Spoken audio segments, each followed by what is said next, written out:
صلی اللہ علی محمد صلی اللہ علی محمد۔ بسم اللہ الرحمن الرحیم، نحمدہ ونصلی علی رسولہ الکریم، اما بعد۔ سیرت النبی صلی اللہ علیہ وسلم کا یہ مبارک سلسلہ جاری ہے۔ آج ہماری 26ویں کلاس ہے۔ سیرت النبی صلی اللہ علیہ وسلم کا سبق سنتے ہوئے میں گزارش کروں گا درود شریف کا بہت زیادہ اہتمام رکھیں۔ اللہم صلی علی سیدنا و مولانا محمد وعلی آل سیدنا و مولانا محمد وبارک وسلم۔ دوسری گزارش میری یہ ہے کہ سیرت کا یہ سبق سنتے ہوئے اس کو بہت اہمیت دیں، بہت امپورٹنس دیں اور اس کو توجہ کے ساتھ سنیں، اور میں گزارش کروں گا کہ ایک دفعہ نہیں بار بار سننے کی، سمجھنے کی کوشش کریں۔ یہ ہماری زندگی کے لیے ہمارے پاس لائحہ عمل ہے، روڈ میپ ہے، اس کے بغیر ہم کامیاب نہیں ہو سکتے دنیا اور آخرت میں۔ اپنے بچوں کو، اپنی فیملی کو، اپنے دوستوں کو، لوگوں کو متوجہ کریں، اس کی دعوت دینا شروع کریں لوگوں کو۔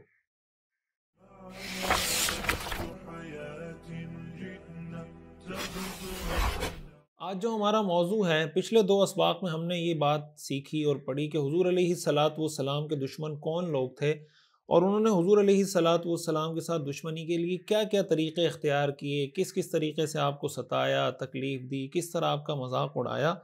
تو اگر ہم سیرت کا مطالعہ کرتے ہیں تو ہمیں یہ بات معلوم ہوتی ہے کہ یہ جو تکلیفوں کا دائرہ کار تھا، یہ صرف حضور علیہ الصلاۃ والسلام تک محدود نہیں تھا، بلکہ حضور علیہ الصلاۃ والسلام پر جو لوگ ایمان لائے، حضور علیہ الصلاۃ والسلام کے صحابہ کرام رضوان اللہ علیہم اجمعین، جن کے اوپر اللہ تعالیٰ نے اس دین کی بنیاد رکھی، جن کو اللہ تعالیٰ نے اس دین کی بیس بنایا، بنیاد بنایا، اور ان پر اسلام کی پوری عمارت کھڑی کی، انہوں نے بھی اس دین کے لیے بہت زیادہ قربانیاں دیں، اور حضور علیہ الصلاۃ والسلام یہ سب کچھ آبزرو کر رہے تھے، دیکھ رہے تھے، اس کا مشاہدہ کر رہے تھے، اور اس حوالے سے آپ وقتاً فوقتاً گائیڈ بھی کرتے رہتے تھے۔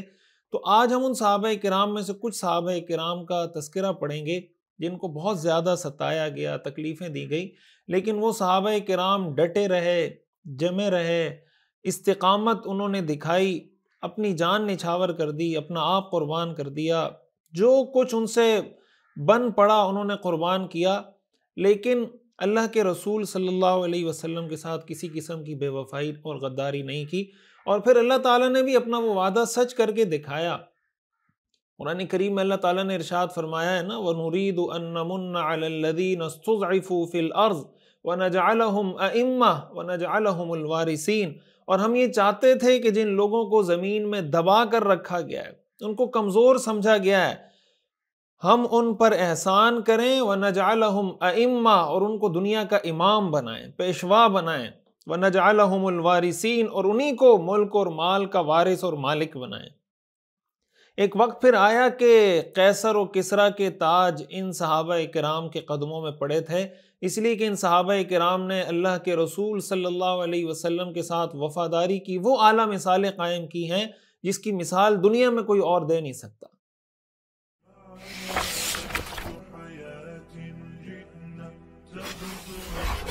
حضرت عبداللہ ابن مسعود رضی اللہ تعالیٰ عنہ فرماتے ہیں کہ سب سے پہلے جن لوگوں نے اسلام کا اظہار کیا، لوگوں کو بتایا کہ ہم مسلمان ہو چکے ہیں، وہ 7 لوگ تھے۔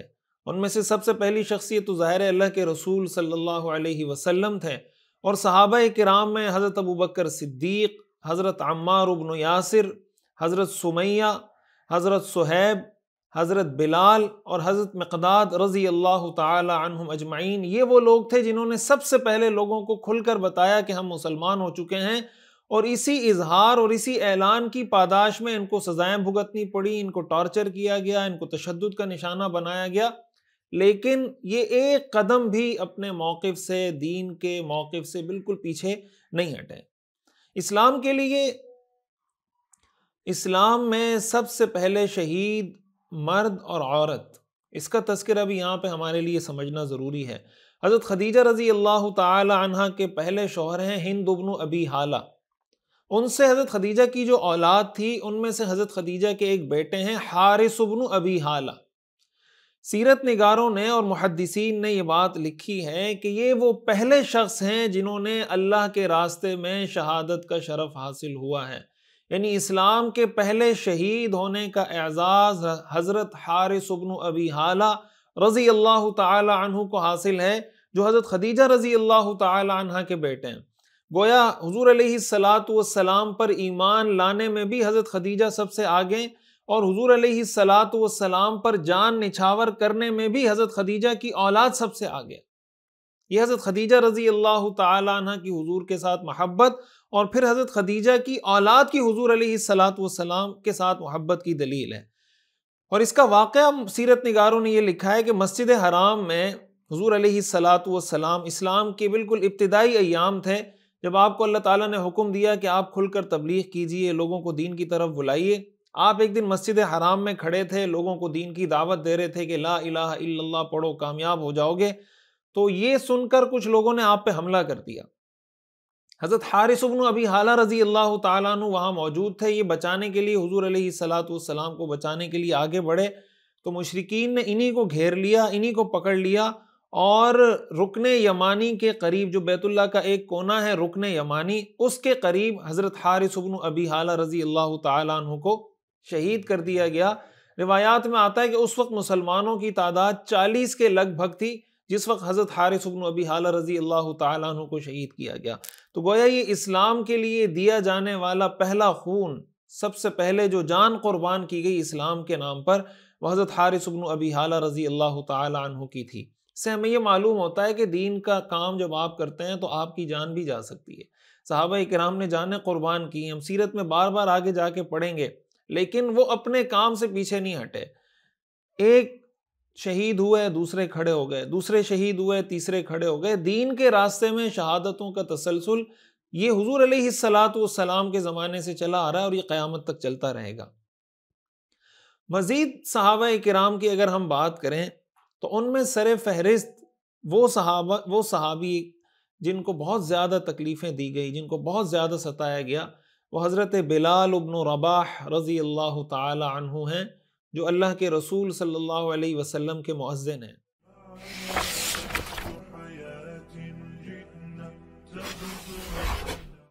حضور علیہ الصلاۃ والسلام کے 4 مؤذن تھے.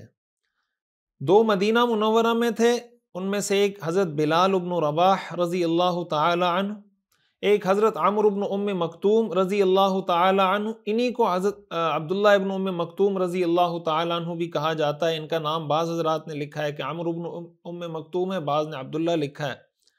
قبا میں آپ کے مؤذن تھے، ان کا نام تھا حضرت سعد القرظ رضی اللہ تعالی عنہ.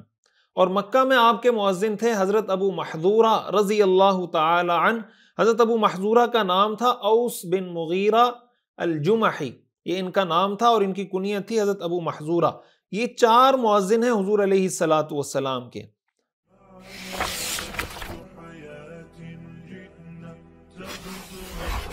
تو حضرت بلال رضی اللہ تعالیٰ عنہ کو ہم سب مسلمان جانتے ہیں کہ حضور علیہ الصلاۃ والسلام کے مؤذن تھے، اور ان کے بارے میں کہا جاتا ہے کہ حضرت بلال رضی اللہ تعالیٰ عنہ غلاموں میں سب سے پہلے اسلام لانے والے شخص حضرت بلال رضی اللہ تعالیٰ عنہ ہیں، السابقون الاولون کے اندر شامل ہیں. امیہ ابن خلف یہ حضور علیہ الصلاۃ والسلام کے دشمنوں میں سے تھا. حضرت بلال رضی اللہ تعالیٰ عنہ ان کے غلام تھے. تو امیہ ابن خلف نے ان کو بہت زیادہ ٹارچر کیا، بہت زیادہ تکلیفیں دی. ٹھیک دوپہر کے وقت مکہ مکرمہ کی شدید گرمی میں جب پتھر آگ کی طرح تپنے لگتے تھے تو یہ امیہ بن خلف حضرت بلال رضی اللہ تعالیٰ عنہ کو ننگا کر کے ان پتھروں پہ لٹاتا، اور پھر اسی طرح کا ایک گرم تپتا ہوا پتھر چٹان حضرت بلال رضی اللہ تعالیٰ عنہ کے سینے پر رکھ دیتا اور کہتا کہ یہ اس وقت تک تم اس حالت میں رہو گے، اس تکلیف اور ٹارچر کی حالت میں رہو گے. تمہارے پاس 2 آپشن ہیں، یا تو تم محمد کا انکار کرو اور لات و عزا جو ان کے معبود بت تھے ان کی عبادت کا اقرار کرو، اور یا پھر انتظار کرو کہ اسی طرح تمہیں موت آ جائے. حضرت بلال رضی اللہ تعالی عنہ کا جواب ہوتا تھا احد احد، ایک خدا، ایک خدا، بس ایک خدا. اتنا یہ ٹارچر کرتا چلا جاتا، حضرت بلال کی زبان سے بس ایک لفظ نکلتا، احد احد احد. یہ دھوپ میں لٹا کر لاٹھیوں سے مارا کرتا تھا حضرت بلال رضی اللہ تعالیٰ عنہ کو. یہ بھی کیا گیا کہ گائے کی کھال کے اندر ان کو لپیٹا گیا اور پھر مارا گیا اس شدید گرمی کی حالت میں. یہ بھی کیا گیا کہ لوہے کا لباس پہنا کر، لوہے کی زرہ پہنا کر تپتی ہوئی دھوپ کے اندر چھوڑ دیا گیا کہ یہ یہاں پر یا زندہ رہے یا مر جائے کسی طرح، لیکن بہت زیادہ ستایا گیا، تکلیفیں دی گئی. حضرت بلال رضی اللہ تعالیٰ عنہ کسی بھی طرح پیچھے ہٹنے والے نہیں تھے. حضرت یہ امیہ بن خلف نے آگے بڑھ کے یہ کیا کہ حضرت بلال رضی اللہ تعالیٰ عنہ کے گلے میں یہ رسی ڈالتا اور جو محلے کے لوفر لفنگے اوباش لڑکے ہوتے تھے وہ رسی ان کے ہاتھ میں دیتا کہ بھئی جا کے ان کو گھسیٹو، مکہ کی گلیوں میں گھسیٹتے رہو. وہ ان کو رسی ان کے گلے میں ڈال کر گھسیٹتے رہتے. حضرت بلال کی زبان پر ایک ہی لفظ ہوتا، احد احد احد، ایک اللہ ایک اللہ. حضرت ابوبکر صدیق رضی اللہ تعالی عنہ ایک مرتبہ گزر رہے تھے، انہوں نے حضرت بلال رضی اللہ تعالیٰ عنہ کو اس حالت میں دیکھا، امیہ بن خلف تشدد کر رہا ہے. حضرت ابوبکر صدیق رضی اللہ تعالیٰ عنہ کہنے لگے تمہیں اللہ کا ڈر نہیں ہے؟ آخر تم کب تک یہ کرتے رہو گے اس مظلوم کے ساتھ؟ اس پر امیہ بن خلف نے کہا کہ تم نے ہی تو ان کو خراب کیا ہے، لہٰذا اگر تمہیں اتنی ان سے رحم دلی ہے تو اس مصیبت سے چھڑوا لو ان کو. حضرت ابوبکر صدیق رضی اللہ تعالیٰ عنہ نے فرمایا کہ میرے پاس ایک اور غلام ہے جو ان سے زیادہ مضبوط اور طاقتور ہے، ایسا کرتا ہوں وہ غلام میں تمہیں دے دیتا ہوں، یہ غلام تم مجھے دے دو، جس کو کہتے ہیں نا مارچا مارنا، کہ بھائی یہ چیز تم لے لو وہ چیز مجھے دے دو. تو وہ راضی ہو گیا اس پر. حضرت ابوبکر صدیق رضی اللہ تعالیٰ عنہ نے حضرت بلال کو خریدا اور ان کو اللہ کے نام پر آزاد کر دیا. بعض روایات میں آتا ہے کہ حضرت ابوبکر صدیق رضی اللہ تعالیٰ عنہ نے 7 اوقیہ، یہ اس زمانے کی کرنسی تھی، 7 اوقیہ کے بدلے میں حضرت بلال رضی اللہ تعالیٰ عنہ کو خریدا اور خرید کر ان کو آزاد کر دیا. حضرت بلال رضی اللہ تعالیٰ عنہ کے بارے میں حضرت عمر بن الفاروق رضی اللہ تعالیٰ عنہ فرمایا کرتے تھے، ابو بکر سیدنا واعتق سیدنا بلالا، کہ ابو بکر ہمارے سردار ہیں اور انہوں نے ہمارے سردار حضرت بلال کو آزاد کیا ہے. یعنی غلام جب اسلام لے آئے، اللہ کے رسول کے مؤذن بنے، تو حضرت عمر رضی اللہ تعالیٰ عنہ جیسے عربی شخص، اپنے قبیلے، اپنی زبان، اپنی نسل، اپنی قوم پر ناز کرنے والے شخص حضرت بلال کو جو حبشہ کے رہنے والے تھے، افریقہ کے رہنے والے تھے، ان کو کہہ رہے ہیں سیدنا ابو بکر سیدنا واعتق سیدنا، ابو بکر ہمارے سردار ہیں اور انہوں نے ہمارے سردار کو آزاد کیا.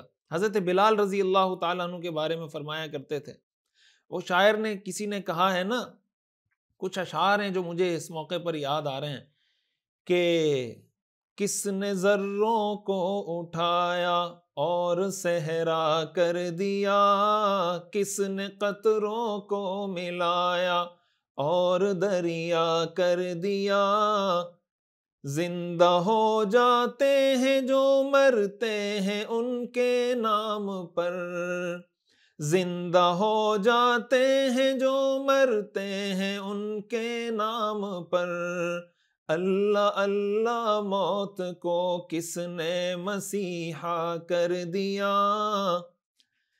کس کی حکمت نے یتیموں کو کیا در یتیم، کس کی حکمت نے یتیموں کو کیا در یتیم، اور غلاموں کو زمانے بھر کا مولا کر دیا، اور غلاموں کو زمانے بھر کا مولا کر دیا. اللہ اللہ. حضرت بلال رضی اللہ تعالی عنہ غلام تھے اور جب اسلام لائے، اسلام کے لیے قربانی دی، ان کو زمانے بھر کا مولا کر دیا. حضرت عمر فرماتے تھے سیدنا بلال، یہ اسلام کے اندر اللہ نے یہ عظمت رکھی ہے، یہ عزت اللہ تعالیٰ نے اسلام کے اندر رکھی ہے.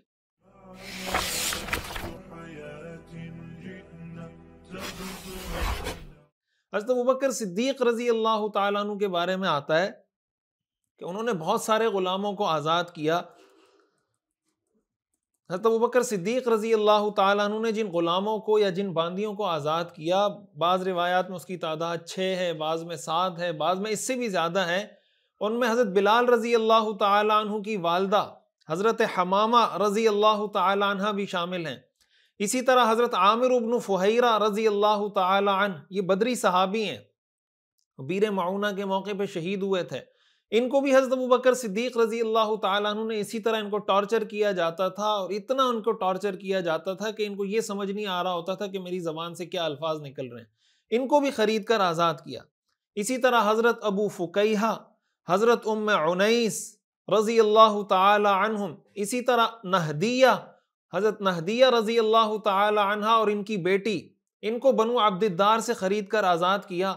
تو روایات میں آتا ہے کہ حضرت ابوبکر صدیق رضی اللہ تعالیٰ عنہ کو ایک مرتبہ ان کے والد ابو قحافہ کہنے لگے کہ تم غلاموں کو آزاد کر رہے ہو تو کچھ ایسے غلام خرید کر آزاد کرو جو مضبوط ہوں، جن کا کوئی اچھا بیک گراؤنڈ ہو، تاکہ وہ آزاد ہونے کے بعد تمہاری سپورٹ میں کھڑے ہوں، تمہارے لیے ایک فوج کا، تمہارے ایک سپورٹر کا کردار ادا کریں۔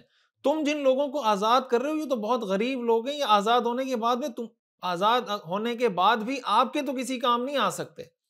تو حضرت ابوبکر صدیق رضی اللہ تعالیٰ عنہ نے فرمایا کہ میں یہ سب کچھ صرف اللہ کی رضا کے لیے کر رہا ہوں، مجھے ان سے کچھ نہیں مطلوب۔ قرآن کریم کی آیات اس پر نازل ہوئی، اللہ تعالیٰ نے ارشاد فرمایا فَأَنذَرْتُكُمْ نَارًا تَلَظَّىٰ، میں نے تمہیں ایک بھڑکتی ہوئی آگ سے خبردار کر دیا ہے، لا يصلاها الا الاشقى، اس میں داخل نہیں ہوگا مگر بہت ہی بدبخت شخص، الذي كذب وتولى، جس نے جھٹلایا اللہ کے رسول کو، اللہ کے پیغام کو جھٹلایا اور منہ موڑا، وسيجنبها الاتقى، اور اس سے اس پرہیزگار اور متقی شخص کو دور رکھا جائے گا، الذي يؤتي ماله يتزكى، جو اپنا مال اللہ کے راستے میں دیتا ہے پاکیزگی حاصل کرنے کے لیے، وَمَا لِأَحَدٍ عِنْدَهُ مِن نِعْمَةٍ تُجْزَى، حالانکہ اس پر کسی کا کوئی احسان نہیں ہے کہ جس کا وہ بدلہ دیا جاتا، إِلَّا ابْتِغَاءَ وَجْهِ رَبِّهِ الْأَعْلَى، لیکن وہ صرف اپنے پروردگار کی رضامندی اور اس کو خوش کرنے کے لیے یہ کرتا ہے۔ اللہ فرماتے ہیں وَلَسَوْفَ يَرْضَى، یقین رکھو کہ ایسا شخص عن قریب خوش ہو جائے گا۔ حضرت ابوبکر صدیق رضی اللہ تعالیٰ عنہ کی بہت بڑی شان ہے۔ سورۃ اللیل کے اندر اللہ تعالیٰ نے حضرت ابوبکر صدیق رضی اللہ تعالیٰ عنہ کا تذکرہ کیا کہ یہ وہ شخص ہیں جو محض اللہ کی رضا کے لیے خرچ کرنے والے ہیں، ان کے دل میں اللہ کی محبت کے سوا کچھ نہیں، یہ جس پر احسان کرتے ہیں کسی احسان کا بدلہ نہیں دیتے، اللہ کو راضی کرنے کے لیے کسی اور پر احسان کر رہے ہوتے ہیں۔ حضرت بلال رضی اللہ تعالیٰ عنہ کے بارے میں آتا ہے کہ ان کو کسی نے کہا کہ لوگ کہتے ہیں کہ تم ابو بکر سے افضل ہو، تو تمہارا کیا خیال ہے؟ حضرت بلال رضی اللہ تعالیٰ عنہ نے فرمایا کیف وانما انا حسنۃ من حسناتی، یہ کیسے ہو سکتا ہے، میں تو خود حضرت ابو بکر کی بہت سی نیکیوں میں سے ایک نیکی ہوں۔ حضرت بلال رضی اللہ تعالیٰ عنہ کی احسان مندی بھی دیکھیں کہ حضرت بلال رضی اللہ تعالیٰ عنہ کو بھی اس چیز کا احساس تھا کہ مجھے حضرت ابو بکر نے آزاد کیا ہے۔ تو آپ اندازہ لگائیں، حضرت ابو بکر صدیق رضی اللہ تعالیٰ عنہ کے بارے میں ہم نے پہلے پڑھا کہ عشرہ مبشرہ میں سے 5 صحابہ حضرت ابوبکر کی دعوت پہ اسلام لائے۔ پھر یہ وہ صحابہ سابقون الاولون میں جن کو تشدد کا نشانہ بنایا جاتا تھا، ان کو حضرت ابوبکر صدیق رضی اللہ تعالیٰ عنہ نے آزاد کرایا۔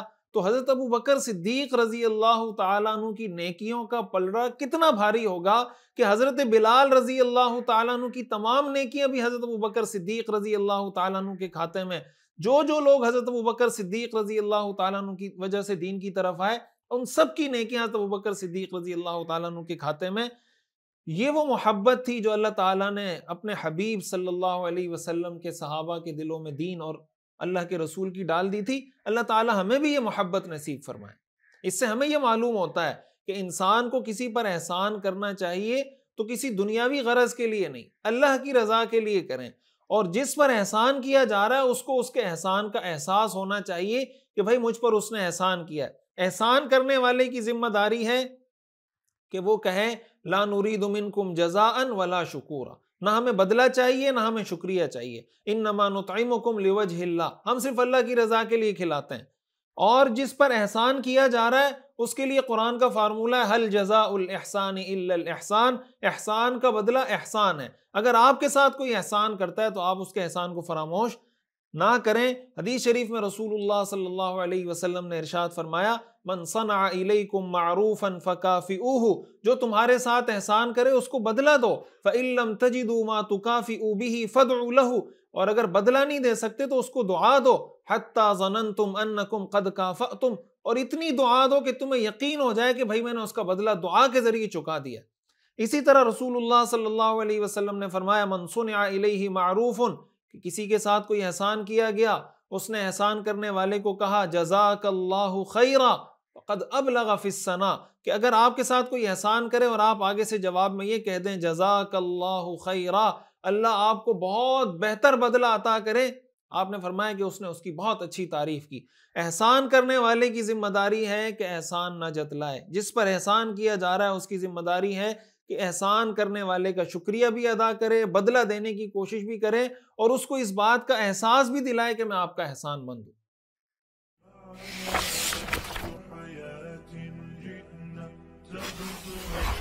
ایک اور صحابیہ ہیں جن کا نام ہے حضرت زنیرہ رضی اللہ تعالی عنہ. زا کے نیچے بھی زیر ہے اور نون کے نیچے بھی زیر ہے اور اس پر شد بھی ہے. زنیرہ رضی اللہ تعالی عنہ. یہ بھی وہ صحابی ہیں جن پر بہت زیادہ تشدد کیا گیا ہے، ان کو مارا پیٹا گیا ہے، ان پر اتنا تشدد کیا گیا کہ ان کی بینائی چلی گئی.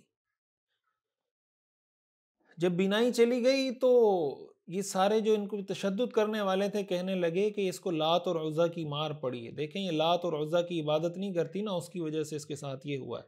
حضرت زنیرہ رضی اللہ تعالی عنہ کا ایمان اتنا مضبوط تھا، فرمانے لگی کہ یہ لات اور عزا جو تمہارے بت ہیں نا، یہ نہ کسی کو نقصان پہنچا سکتے ہیں نہ کسی کو نفع پہنچا سکتے ہیں. نفع نقصان پہنچانے والی ذات صرف اللہ کی ہے. ان کے اس یقین اور اللہ پر اس توکل اور دین کے لیے اس قربانی کی برکت تھی کہ اللہ تعالیٰ نے ان کی بینائی دوبارہ لوٹا دی. اور اس طرح کے جو کمزور لوگ تھے وہ جب اسلام لاتے تھے، یعنی مالی معاشی دنیاوی سٹیٹس کے اعتبار سے جو کمزور ہوتے تھے، تو کافر یہ کہتے تھے کہ بھائی اگر یہ دین اسلام کو اتنا ہی اچھا دین ہوتا تو پھر ہم اچھے لوگ ہیں، ہمیں اس میں آگے بڑھنا چاہیے تھا. دین اسلام میں آگے بڑھنے والے اچھے لوگ بھی تھے، اس کی تفصیل ہم پیچھے پڑھ چکے ہیں، لیکن کمزور طبقے کے لوگوں کو وہ ٹارگٹ کرنے کے لیے، ان کو نفسیاتی طور پر دباؤ میں لانے کے لیے یہ کہا کرتے تھے.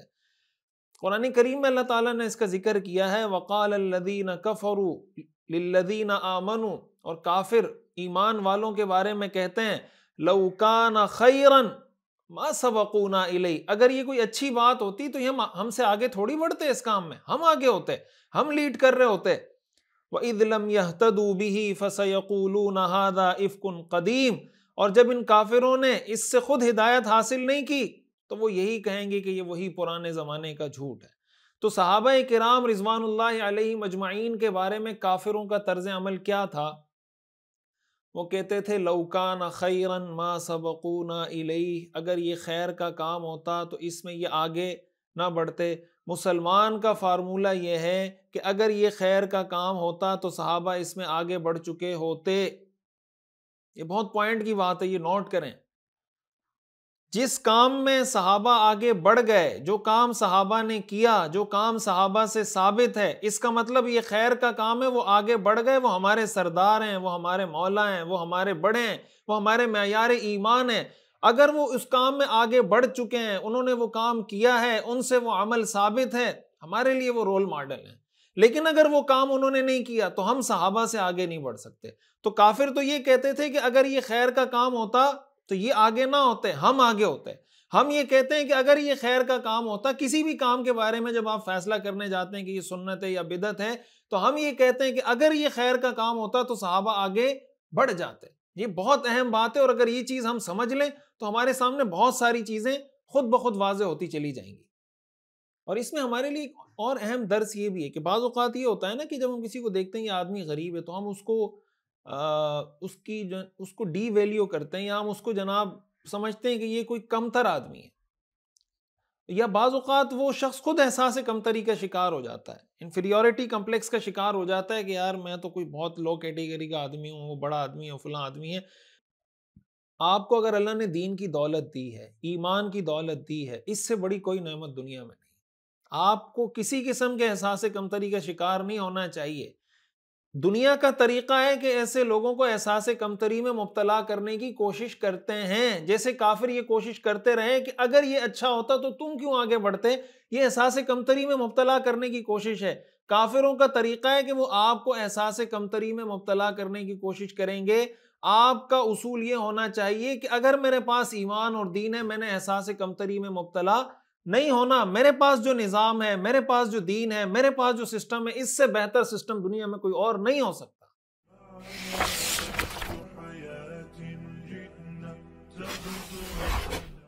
اور اسی سے ہمارے لیے یہ بات ہمیں سمجھنے کو ملتی ہے، ہمیں سمجھنی چاہیے۔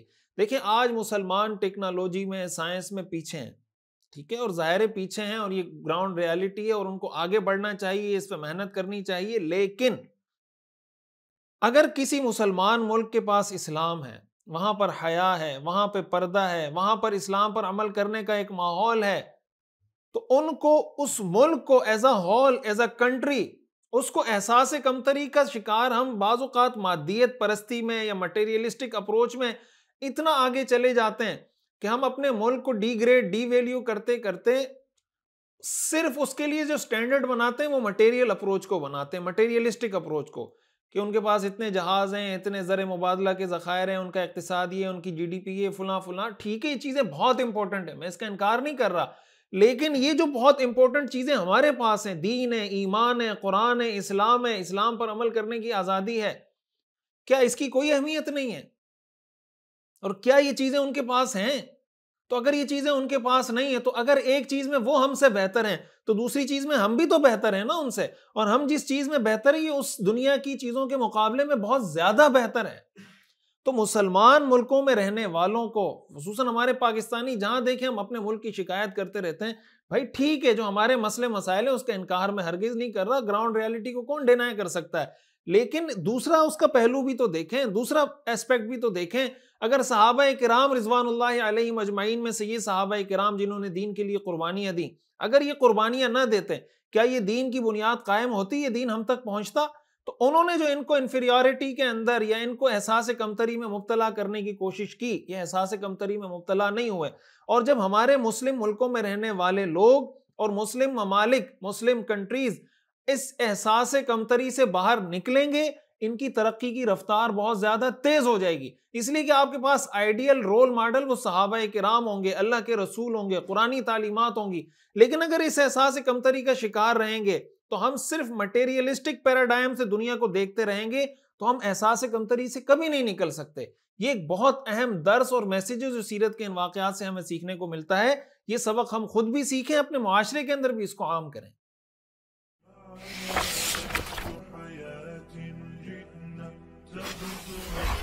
حضرت مصعب بن عمیر رضی اللہ تعالی عنہ یہ بھی مکہ کے بہت بڑے خاندان سے تعلق رکھتے تھے، جس کو آج کی زبان میں ہم کہتے ہیں نا ممی ڈیڈی، بہت زیادہ ناز اور نعمتوں میں پلنے والے جو بچے ہوتے ہیں، جنہوں نے کبھی کوئی تکلیف دیکھی نہیں ہوتی۔ حضرت مصعب بن عمیر رضی اللہ تعالیٰ عنہ ایسے گھرانے میں پیدا ہوئے ہیں، اور آج کے زمانے میں ہم جس کو کہتے ہیں نا برانڈ کانشیس، اس زمانے میں اس زمانے کی جو برانڈڈ چیزیں ہوتی تھی نا، وہ حضرت مصعب بن عمیر رضی اللہ تعالیٰ عنہ استعمال کیا کرتے تھے۔ ان کے بارے میں سیرت کی کتابوں میں، تاریخ کی کتابوں میں لکھا ہے کہ ان کے والدین ان کو بہت باریک اور بہت اچھا اور معیاری لباس خرید کر دیتے تھے، وہ یہ پہنتے تھے۔ ایک جوتا اس زمانے کا برانڈ تھا حضرمی جوتا، اس زمانے کا سمجھیں برانڈ تھا، حضرت مصعب بن عمیر وہ جوتا پہنتے تھے، اور خوشبو آپ ایسی معیاری اور ایسی زبردست لگاتے تھے کہ جس راستے سے گزرتے تو بعد میں آنے والے اس خوشبو سے اندازہ لگاتے تھے کہ یہاں سے مصعب بن عمیر گزرے ہیں۔ کہ ان کا لائف اسٹائل تھا لگژری لائف اسٹائل۔ جب وہ سوئے ہوئے ہوتے تھے تو ان کی والدہ ان کے لیے کھجور، پنیر اور گھی سے ایک حلوہ تیار کرتی، اور جیسے ہی وہ اٹھتی تو ان کو پیش کرتی تاکہ میرے بچے کی صحت اچھی رہے۔ بہت زیادہ ناز و نعم میں پلنے والے تھے۔ حضور علیہ الصلوۃ والسلام نے ان کے بارے میں فرمایا تھا، حضرت مصعب بن عمیر کے بارے میں، ما رأیت بمکۃ احدا احسن لمۃ ولا ارق حلۃ ولا انعم نعمۃ من مصعب بن عمیر، کہ میں نے مکہ میں مصعب بن عمیر سے زیادہ خوبصورت زلفوں والا، بہترین اور اچھے لباس والا اور لگژری لائف اسٹائل والا کوئی بندہ ان سے بڑھ کر نہیں دیکھا۔ یعنی ان سے زیادہ اچھی زلفوں والا، اچھے لباس والا، اچھی لگژری لائف اسٹائل والا، ان سے بڑھ کر میں نے مکہ میں کسی کو نہیں دیکھا۔ یہ ان کا لائف اسٹائل تھا حضرت مصعب بن عمیر رضی اللہ تعالیٰ عنہ کا۔ یہ بھی السابقون الاولون کے اندر ہیں۔ یہ اسلام لائے، انہوں نے اپنے اسلام کو خفیہ رکھا، کسی کو بتایا نہیں۔ ایک دن یہ نماز پڑھ رہے تھے، کسی نے ان کو دیکھ لیا اور جا کر ان کی والدہ کو بتا دیا کہ تمہارے بیٹے تو مسلمان ہو گئے۔ ان کی والدہ نے ان کو گھر سے نکال دیا اور گھر میں آنے کی اجازت نہیں دی۔ اور پھر ان کی یہ حالت ہوئی کہ ان کو کھانے کے لیے کچھ نہیں ملتا تھا۔ یہ تک تاریخ اور سیرت کی کتابوں میں لکھا ہے کہ بہت زیادہ بھوکا پیاسا رہنے کی وجہ سے ان کی ایسی حالت ہو گئی کہ ان کے جسم سے کھال ادھیڑنے لگی، کھال ان کی اکھڑنے لگی، اس حد تک بھوک سے نڈھال ہو جاتے تھے کہ خود چلنے کی ہمت نہیں ہوتی تو صحابہ کرام کسی چارپائی میں، کسی چادر میں ان کو اٹھا کر ایک جگہ سے دوسری جگہ منتقل کرتے تھے، اس لیے کہ کھانے کے لیے ان کے پاس کچھ نہیں ہوتا تھا۔ ایک طرف آپ ان کا وہ لگژری لائف اسٹائل دیکھیں، دوسری طرف آپ زندگی کے اندر یہ مشقتیں دیکھیں، تو آپ کو یہ اندازہ ہوگا نا کہ صحابہ کرام رضوان اللہ علیہم اجمعین نے اس دین کے لیے کتنی قربانیاں دی ہیں، اور بالآخر اتنا ان کو پکڑ کے کہتے ہیں جیل میں ڈال دیا، قید میں رکھ دیا، بالآخر ان کو حبشہ کی طرف جب ہجرت مسلمانوں نے کی، ان کو وہاں جانا پڑا، یعنی مکہ میں ان کے رہنے کا کوئی جگہ ان کے لیے بچی نہیں تھی، لیکن یہ اپنے اسلام سے باز نہیں آئے، ایک قدم پیچھے نہیں ہٹے، اور ان کی بہت آگے بھی کئی واقعات حضرت مصعب بن عمیر رضی اللہ تعالیٰ عنہ کے آئیں گے، لیکن اس سے آپ اندازہ لگائیں کہ کس کس طریقے سے کیا کیا قربانیاں دی ہیں۔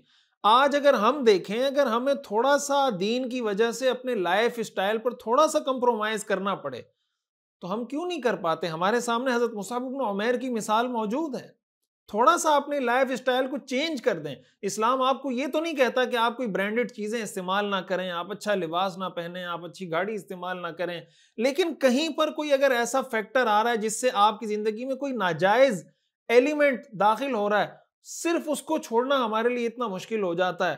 انہوں نے جو ان کی ضرورت کی چیزیں تھی، کھانا نہیں مل رہا تھا، انہوں نے وہ بھی قربان کر دیا۔ حضرت مصعب بن عمیر رضی اللہ تعالیٰ عنہ غزوہ احد میں شہید ہوئے ہیں، اس کی تفصیل بھی آپ کے سامنے آ جائے گی، جان بھی قربان کر دی انہوں نے۔ یہ سیرت پڑھنے کا بنیادی مقصد یہی ہے کہ ہم دین کو اپنی فرسٹ پرائیورٹی بنائیں، دین ہماری پہلی ترجیح ہو، اور اس کے مطابق ہم آگے بڑھتے رہیں، اور یہ صحابہ کی زندگی، حضور کی زندگی ہمارے سامنے ہو تو یہ سب کچھ ہمارے لیے آسان ہو جائے۔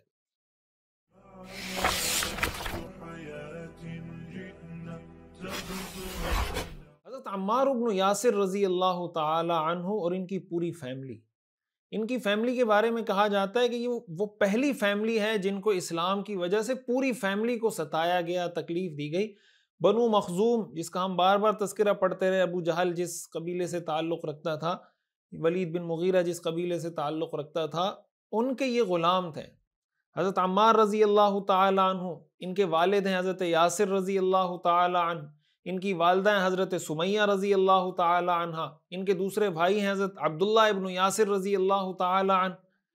پوری فیملی کو ٹارچر کیا گیا، اتنا ان کو ستایا جاتا تھا۔ روایات میں آتا ہے کانوا یعذبون بالنار، آگ کے ذریعے ان کو ٹارچر کیا جاتا تھا، آگ سے داغا جاتا تھا۔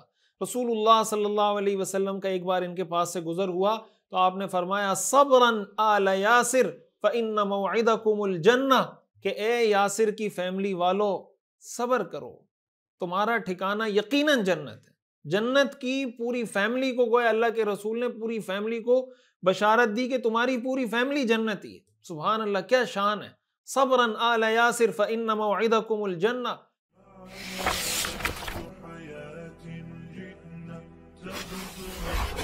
حضرت عمار بن یاسر رضی اللہ تعالی عنہ کی جو والدہ ہیں حضرت سمیہ رضی اللہ تعالی عنہ، ان کو یہ اسلام کی پہلی شہیدہ ہیں، پہلی خاتون جو اسلام کی راہ میں شہید ہوئی ہیں وہ حضرت سمیہ رضی اللہ تعالی عنہ ہیں۔ میں نے آپ کو بتایا پہلے شہید حضرت حارث بن ابی حالہ، اور پہلی شہیدہ خاتون حضرت سمیہ رضی اللہ تعالی عنہ ہیں۔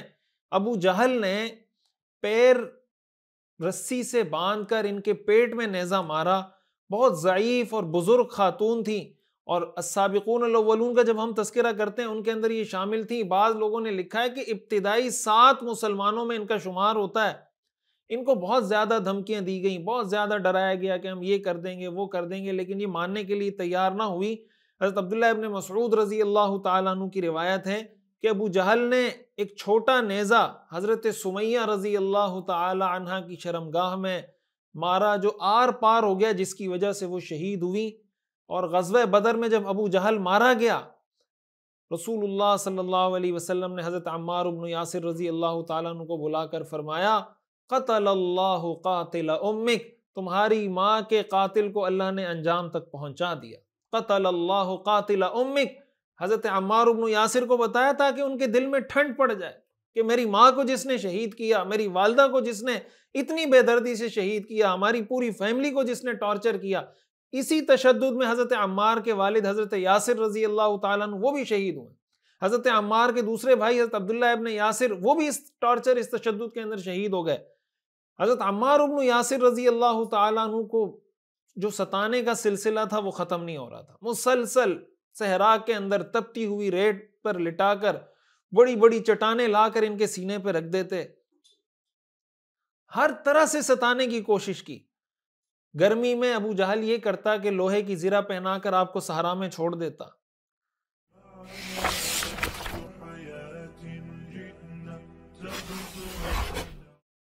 اور انہوں نے حضرت عمار سے کہا، اتنا ستایا کہ حضرت عمار رضی اللہ تعالیٰ عنہ کو بے بس کر دیا.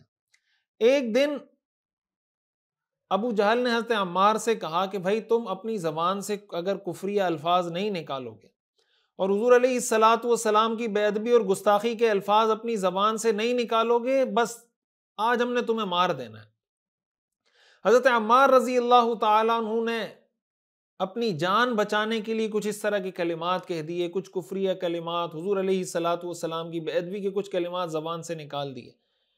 صحابہ اکرام رضوان اللہ علیہم اجمعین کے اندر یہ بات پھیلی کہ حضرت عمار نے تو کفریہ کلمات زبان سے نکالے ہیں، حضور کی شان میں بے ادبی کی ہے. مستدرک حاکم کی روایت ہے کہ جب حضرت عمار رضی اللہ تعالیٰ عنہ حضور علیہ الصلوۃ والسلام کے پاس آئے تو آپ نے پوچھا، عمار کیا ہوا؟ حضرت عمار رضی اللہ تعالیٰ عنہ نے فرمایا کہ شر. آپ نے فرمایا ما وراءک، انہوں نے فرمایا شر، بہت برا ہوا ہے اللہ کے رسول. اور یہ سب کچھ اس لیے ہوا کہ وہ مجھے چھوڑنے کے لیے تیار ہی نہیں تھے. جب تک میں آپ کی شان میں بے ادبی اور ان کے معبودوں کی تعریف نہ کرتا وہ مجھے بالکل چھوڑنے کے لیے تیار نہیں تھے، تو مجبوری میں نے یہ کیا ہے. آپ صلی اللہ علیہ وسلم نے فرمایا تمہاری اس وقت دلی کیفیت کیا تھی؟ حضرت عمار رضی اللہ تعالیٰ عنہ نے فرمایا دل تو میرا مکمل ایمان پر مطمئن تھا، مجبوری میں زبان سے میں نے کفریہ کلمہ کہا ہے. رسول اللہ صلی اللہ علیہ وسلم نے ارشاد فرمایا ان عادوا فعد، اگر وہ دوبارہ تمہارے ساتھ ایسا کریں تم دوبارہ ایسا کر لینا. یعنی اگر وہ تمہیں دوبارہ اس طرح ٹارچر کریں، جان سے مارنے کی دھمکی دیں اور یہ جملہ زبان سے نکالنے سے تمہاری جان بچتی ہے تو دوبارہ بھی تمہیں اس کی اجازت ہے، کہہ دینا. اور ایک روایت میں ہے، یعنی صحابہ کرام کے اندر جب یہ باتیں چلنے لگی نا حضرت عمار کی زبان سے، ظاہر جب اس طرح کی بات نکلی تو لوگ شک میں تو پڑ گئے کچھ صحابہ کہ یہ کیا معاملہ ہوا ہے. تو وہ اپنے علم کے مطابق کہنے لگے کہ بھائی وہ تو انہوں نے کفریہ کلمہ کہا ہے لہٰذا وہ کافر ہو گئے معاذ اللہ. رسول اللہ صلی اللہ علیہ وسلم نے اس کے جواب میں فرمایا ملئ عمار ایمانا الی مشاشہ، کہ عمار سر سے لے کر پاؤں تک ایمان سے بھرا ہوا ہے. ملئ عمار ایمانا الی مشاشہ. اور بعض روایات میں آتا ہے کہ حضرت عمار کے بارے میں آپ نے فرمایا کہ عمار ملیء ایمانا من فرقہ الی قدمہ، کہ اپنے سر کے بالوں سے لے کر قدم تک، پاؤں کی انگلیوں تک عمار ایمان سے بھرا ہوا ہے. لہٰذا ان کے ایمان پر شک کرنے کی اجازت نہیں. اور اسی پر قرآن کریم کی آیات نازل ہوئی. اللہ تعالیٰ ارشاد فرماتے ہیں من کفر باللہ من بعد ایمانی، جو اللہ پر ایمان لانے کے بعد کفر کرے، الا من اکرہ، سوائے اس شخص کے کہ جس پر زبردستی کی گئی، وقلبہ مطمئن بالایمان، جبکہ اس کا دل ایمان پر مطمئن ہے، ولکن من شرح بالکفر صدرا، ہاں اس کی بات نہیں کی جا رہی کہ جس شخص نے اپنا سینہ ہی کفر کے لیے کھول دیا ہو، دل سے جس نے کفر کیا ہو، فعلیہم غضب من اللہ، ایسے لوگوں پر اللہ کی طرف سے غضب نازل ہوگا، وَلَهُمْ عَذَابٌ عَظِيمٌ، اور ان کے لیے زبردست عذاب ہے. اس سے اللہ نے استثناء کر دیا، ایکسیپشن کر دیا، کس کا؟ اِلَّا مَنْ اُكْرِهَ وَقَلْبُهُ مُطْمَئِنٌ بِالْإِيمَانِ، سوائے اس شخص کے جس کو مجبور کیا گیا اور اس نے مجبوری میں زبان سے کلمہ کفر کہا لیکن دل مطمئن تھا، وہ شخص اس عذاب سے اور اس ساری وعید سے مستثنیٰ ہے. گویا حضرت عمار رضی اللہ تعالیٰ عنہ کے ایمان کی گواہی، ان کے مسلمان اور مومن ہونے کی گواہی قرآن کریم میں اللہ تعالیٰ نے بیان کر دی.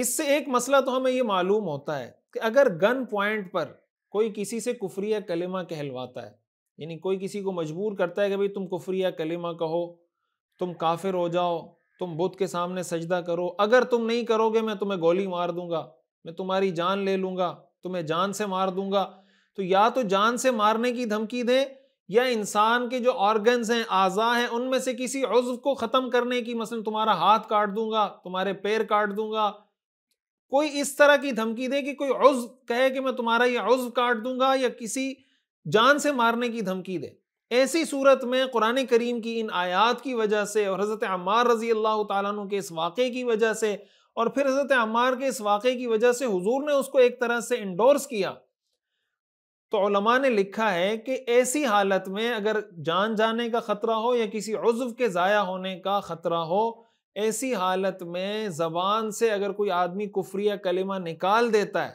لیکن شرط یہ کہ دل میں کفر نہ ہو، دل ایمان پر مکمل مطمئن ہو، لیکن زبان سے کفریہ کلمہ نکال دیتا ہے، تو ایسی صورت میں وہ آدمی کافر نہیں ہوتا، بلکہ وہ بدستور مسلمان رہتا ہے اور اس کو مسلمان ہی سمجھا جائے گا۔ حضرت عمار رضی اللہ تعالیٰ عنہ کا واقعہ بھی اسی طرح کا تھا، اور اس سے ہمیں یہ سبق سیکھنے کو ملتا ہے۔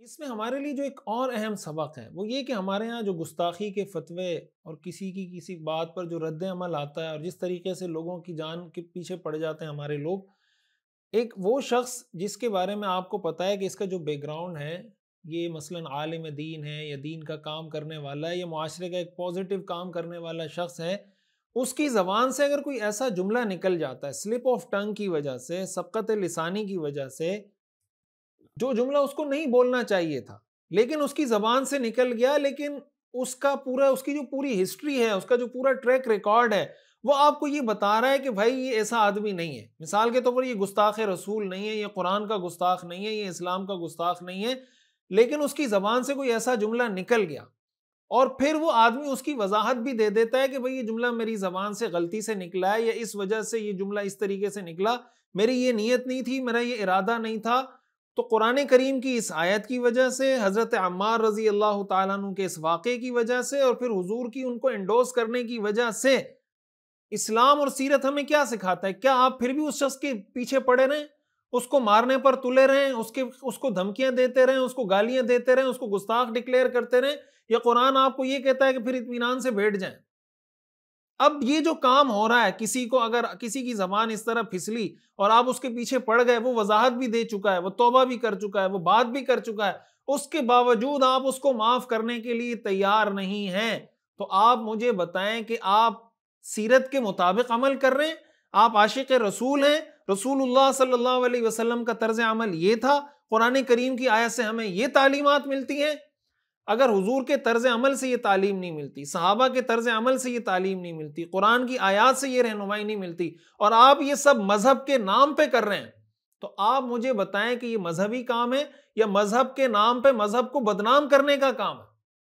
حقیقت بات یہ کہ ہمارے ہاں ایسے موقع پر پھر دین، اسلام، قرآن، پیغمبر، صحابہ یہ پیچھے رہ جاتے ہیں، ہمارا مسلک، ہمارا فرقہ، ہماری پارٹی، ہمارا لیڈر وہ آگے آ جاتا ہے۔ اگر ایک پارٹی کا ہے، ایک مسلک کا ہے، وہ دوسرے مسلک والے کو دیکھتا ہے، وہ کہتا ہے نہیں اس مسلک والے کی توبہ قبول نہیں ہے، وہ مسلک والا ہے وہ کہتا ہے نہیں اس فرقے والے کی توبہ قبول نہیں ہے، اور یہ آگ ہمارے ہاں جاہل خطیبوں نے، جاہل ذاکروں نے، جاہل پروفیشنل وائزوں نے لگائی ہے۔ ہماری عوام کا مسئلہ یہ ہے کہ ان کو سنجیدہ کانٹینٹ نہیں سننا، ان کو ایسے خطیب سننے جو آگ لگانے والے ہوں، پھٹے توڑ خطیب ان کو چاہیے، جن کے منہ سے جھاگ نکلتی ہو جب وہ بات کرتے ہوں، جو آگ اگلتے ہوں، جو لڑانے کی بات کرتے ہوں، جو امت کو تقسیم کرنے کی بات کرتے ہوں، جو لڑنے مرنے کی بات کرتے ہوں۔ لیکن اگر آپ کو کوئی سیرت پڑھا رہا ہے، قرآن پڑھا رہا ہے، حدیث پڑھا رہا ہے، یہ سب کچھ اگر عشق رسول اور عشق اسلام اور دین کے عشق کی بنیاد پہ ہو رہا ہے، تو بھائی اس کے مطابق کریں نا، جن کے آپ عاشق ہونے کا دعویٰ کرتے ہیں ان کی تعلیمات کے مطابق یہ کام کریں۔ ایک تو ہمیں یہ بات سمجھ میں آتی ہے کہ اس طرح کسی پر گستاخی کے فتوے لگانا یہ ایک تو عام آدمی کا کام نہیں ہے، اور اگر کوئی ایسی چیز کسی کے منہ سے نکلتی بھی ہے تو اس کا طریقہ کاری ہے کہ علماء کی طرف ریفر کریں اس مسئلے کو، جو مستند دارالافتاء ہیں، آپ جس مسلک کے بھی ہیں اس مسلک کے مستند دارالافتاء مستند مفتی سے جا کے پوچھیں کہ کیا حکم ہے، اور پھر اس کے مطابق. یہ جو ہمارے ہاں میں اکثر یہ بات کرتا ہوں کہ ہم عشق رسول پہ مرنے کے لیے تیار ہیں، زندہ رہنے کے لیے تیار نہیں ہیں، یہ عشق رسول پہ زندہ رہنے والی بات ہے. اور ایک گزارش میں اس کے توسط سے یہ بھی کروں گا، ہماری عوام کی ذمہ داری ہے ایسے جاہل خطیبوں کا، واعظوں کا، ذاکروں کا بائیکاٹ کریں، اور جو سنجیدہ کام کرنے والے لوگ ہیں ان کو سنیں، ان کو وقت دیں، ان کو اہمیت دیں، ان کو بلائیں، ان کی باتوں کو سنیں. جب تک ہم خود شعوری طور پر یہ فیصلہ نہیں کریں گے ہمارے یہ مسائل حل نہیں ہو سکتے.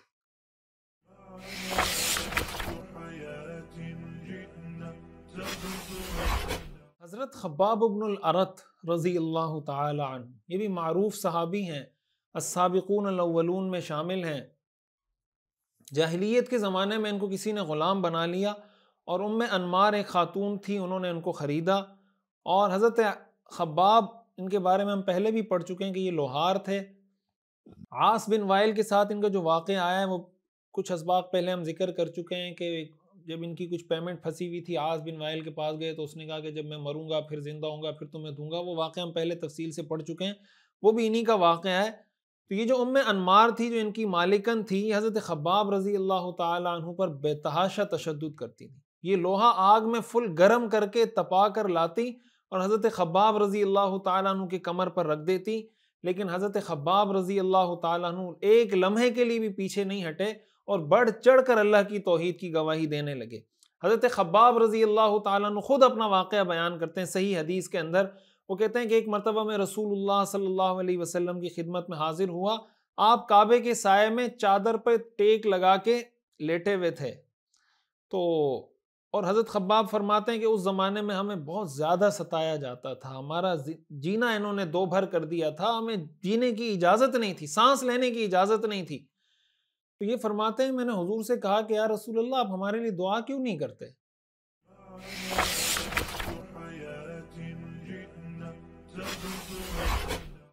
تو اس پر آپ علیہ الصلاۃ والسلام کا چہرہ مبارک غصے سے سرخ ہو گیا اور آپ ایک دم سیدھے بیٹھ گئے اور آپ نے فرمایا لقد كان من قبلكم ليمشط بأمشاط الحديد ما دون عظامه من لحم او عصب ما يصرفه ذلك عن دينه، کہ تم سے پہلے ایسے لوگ گزرے ہیں کہ لوہے کے کنگوں سے ان کے گوشت اور پٹھوں سے ان کو گزار کر ہڈیوں تک پہنچا دیا جاتا تھا، لوہے کے کنگے سے ان کا گوشت اتار دیا جاتا تھا.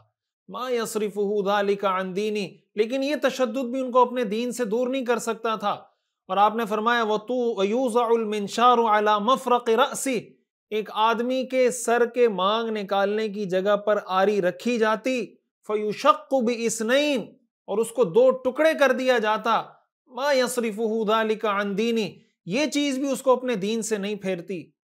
رسول اللہ صلی اللہ علیہ وسلم نے صحابہ کو ان سے پہلے انبیاء کے ساتھیوں کے ساتھ پیش آنے والی تکلیفوں کے بارے میں بتایا، پچھلے انبیاء کو جس طریقے سے شہید کیا گیا اس کے بارے میں بتایا. پھر آپ نے فرمایا اس دین اسلام کو اللہ تعالیٰ ایک دن ضرور کمال تک پہنچا کر چھوڑے گا، یہاں تک کہ ایک سوار، ایک چلنے والا، ایک مسافر صنعاء یعنی یمن سے حضرموت تک تنہا سفر کرے گا اور راستے میں اس کو اللہ کے سوا کسی کا خوف اور ڈر نہیں ہوگا. حضور علیہ الصلاۃ والسلام کا اللہ پر توکل اور اعتماد دیکھیں، یہ کن حالات میں حضور علیہ الصلاۃ والسلام کیا باتیں کر رہے ہیں، لیکن اللہ نے اپنے وعدے کو پورا کر کے دکھایا یا نہیں دکھایا. اس سے ہمیں ایک بات یہ معلوم ہوتی ہے کہ حضرت خباب بن الارت رضی اللہ تعالیٰ عنہ کو اللہ کے رسول نے پچھلی امتوں کی مثال دی، پچھلی قوموں کی مثال دی، پچھلے انبیاء کی مثال دی. اس سے ہمیں یہ سیکھنے کو ملتا ہے کہ اگر کبھی کوئی تکلیف آئے، کبھی کوئی مشقت آئے، کبھی کوئی پریشانی آئے تو اپنے حبیب صلی اللہ علیہ وسلم کی مشقتوں کو یاد کر لیا کریں. یہ یاد کیا کریں کہ ہمارے پیغمبر کے سر پہ اوجڑی ڈالی گئی، ہمارے پیغمبر کے راستے میں کانٹے بچھائے گئے، ہمارے پیغمبر کے دروازے پر گندگی اور کچرا ڈالا گیا، حضرت بلال رضی اللہ تعالیٰ عنہ کو مکہ کی گلیوں میں گھسیٹا گیا، حضرت خباب بن الارت رضی اللہ تعالیٰ عنہ کی کمر کو گرم لوہے سے تپایا گیا، حضرت عمار بن یاسر رضی اللہ تعالیٰ عنہ کی پوری فیملی کو ٹارچر کیا گیا، حضرت سمیہ رضی اللہ تعالیٰ عنہ کو شہید کیا گیا، یہ سب کچھ ان کے ساتھ ہوا یا نہیں ہوا؟ تو کیا ہمارے ساتھ کسی نے اتنا تشدد کیا ہے؟ کیا ہمیں دین پر عمل کرنے کی وجہ سے اتنی مشکلات کا سامنا کرنا پڑا ہے کبھی؟ تو جب کبھی دین پر عمل کرنے میں کوئی مشکل پیش آئے، فوراً اللہ کے رسول صلی اللہ علیہ وسلم اور اللہ کے رسول کے صحابہ کو یاد کر لیا کریں۔ جب آپ یہ یاد کریں گے آپ کی ساری ٹینشنیں ختم، آپ کے سارے غم کافور، آپ کی ساری پریشانیاں حل ہو جائیں گی۔ اللہ تعالیٰ نے قرآن کریم میں انبیاء کرام علیہم السلام کے واقعات اسی لیے ذکر کیے ہیں۔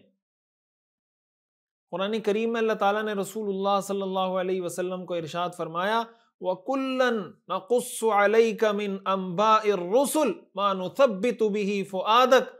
یہ جو ہم آپ کے سامنے رسولوں کے قصے بیان کرتے ہیں یہ اس لیے تاکہ آپ کے دل کو مضبوط کریں۔ یہ سیرت ہم اس لیے بھی پڑھ رہے ہیں کہ ہمارا دل بھی مضبوط ہو، ہمیں بھی پتہ چلے کہ ہم نے دین پر عمل کرنا ہے، اور ہمیں تو اس طرح کسی نے نہیں ستایا، ہمیں تو کسی نے اس طریقے سے تکلیف نہیں دی۔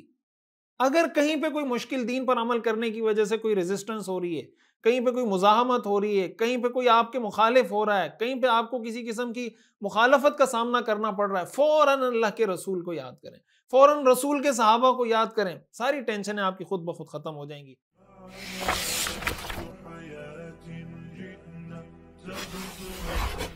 قرآن کریم میں اللہ تعالیٰ نے یہی ارشاد فرمایا احسب الناس ان یترکوا ان یقولوا آمنا وہم لا یفتنون۔ کیا لوگوں نے یہ گمان کر رکھا ہے کہ ان کو بس یہ کہنے کی وجہ سے چھوڑ دیا جائے گا کہ وہ کہتے ہیں ہم ایمان لائیں، وہم لا یفتنون، اور ان کو آزمایا نہیں جائے گا؟ اللہ فرماتے ہیں وَلَقَدْ فَتَنَّ الَّذِينَ مِن قَبْلِهِمْ، ہم نے ان سے پہلے لوگوں کو بھی آزمایا ہے۔ فَلَيَعْلَمَنَّ اللَّهُ الَّذِينَ صَدَقُوا وَلَيَعْلَمَنَّ اللَّهُ الْكَاذِبِينَ وَلَيَعْلَمَنَّ الْكَاذِبِينَ۔ تو اللہ ضرور معلوم کر کے رہے گا، لوگوں کے سامنے ظاہر کر کے رہے گا کہ سچا کون ہے اور جھوٹا کون ہے۔ کھرے کھوٹے کا فرق اللہ فرماتے ہیں میں کرتا ہوں، اور کھرے کھوٹے کا فرق وہ کہتے ہیں نا مشکلات میں دوستی کا پتہ چلتا ہے، آپ کے ساتھ مشکل میں کون کھڑا ہوتا ہے۔ تو دین پر عمل کرنے والے کا پتہ بھی مشکلات میں چلتا ہے کہ آپ مشکل حالات میں دین پر عمل کرتے ہیں یا نہیں کرتے۔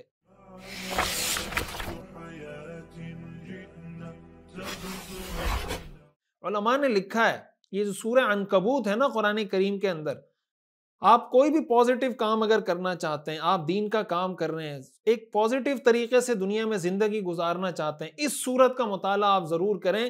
اس سورت کا آپ مطالعہ کریں گے نا، اس سے آپ کو جو انرجی ملے گی اور اس میں جو آپ کو واقعات اور چیزیں سننے اور سمجھنے کو ملیں گی، تو آپ کو زندگی کے ہر لمحے پہ یہ گائیڈ کرتی رہیں گی۔ تو میں آپ سے گزارش کروں گا کہ سورہ عنکبوت کی آپ تلاوت بھی کیا کریں، اس کا مطالعہ بھی کریں، اس کا ترجمہ بھی پڑھیں، اس کی تفسیر بھی پڑھیں، انشاءاللہ اس سے آپ کو بہت فائدہ ہوگا۔ اب حضور علیہ السلام ان حالات سے گزر رہے ہیں جیسے میں نے بتایا۔ ایک مسلمان جب دین پر عمل کرتا ہے نا، ہم اس بات کے پابند ہیں کہ موجودہ حالات میں ہماری ذمہ داری کیا ہے، ہماری رسپانسبلٹی کیا ہے، ہم نے وہ پوری کرنی ہے۔ اللہ تعالیٰ نے ہم سے وعدہ کیا ہے کہ میں نے تمہیں کامیاب کرنا ہے، اللہ ہمیں کامیاب کر کے چھوڑے گا۔ ہو سکتا ہے ہم اس کے راستے میں کام آ جائیں، اس راستے میں ہم کام آ جائیں، ہماری جان چلی جائے، ہماری جان دین پر قربان۔ ہر مسلمان کو چاہیے کہ اس کا یہ جذبہ ہو کہ میری جان دین پر قربان۔ ہاں ایک دن آئے گا یہ جانیں قربان ہوتی رہیں گی، ہوتی رہیں گی، ہوتی رہیں گی، ایک دن اللہ اس دین کو غالب کر کے چھوڑے گا۔ ہمارا کام ہے اپنے کام میں لگے رہنا۔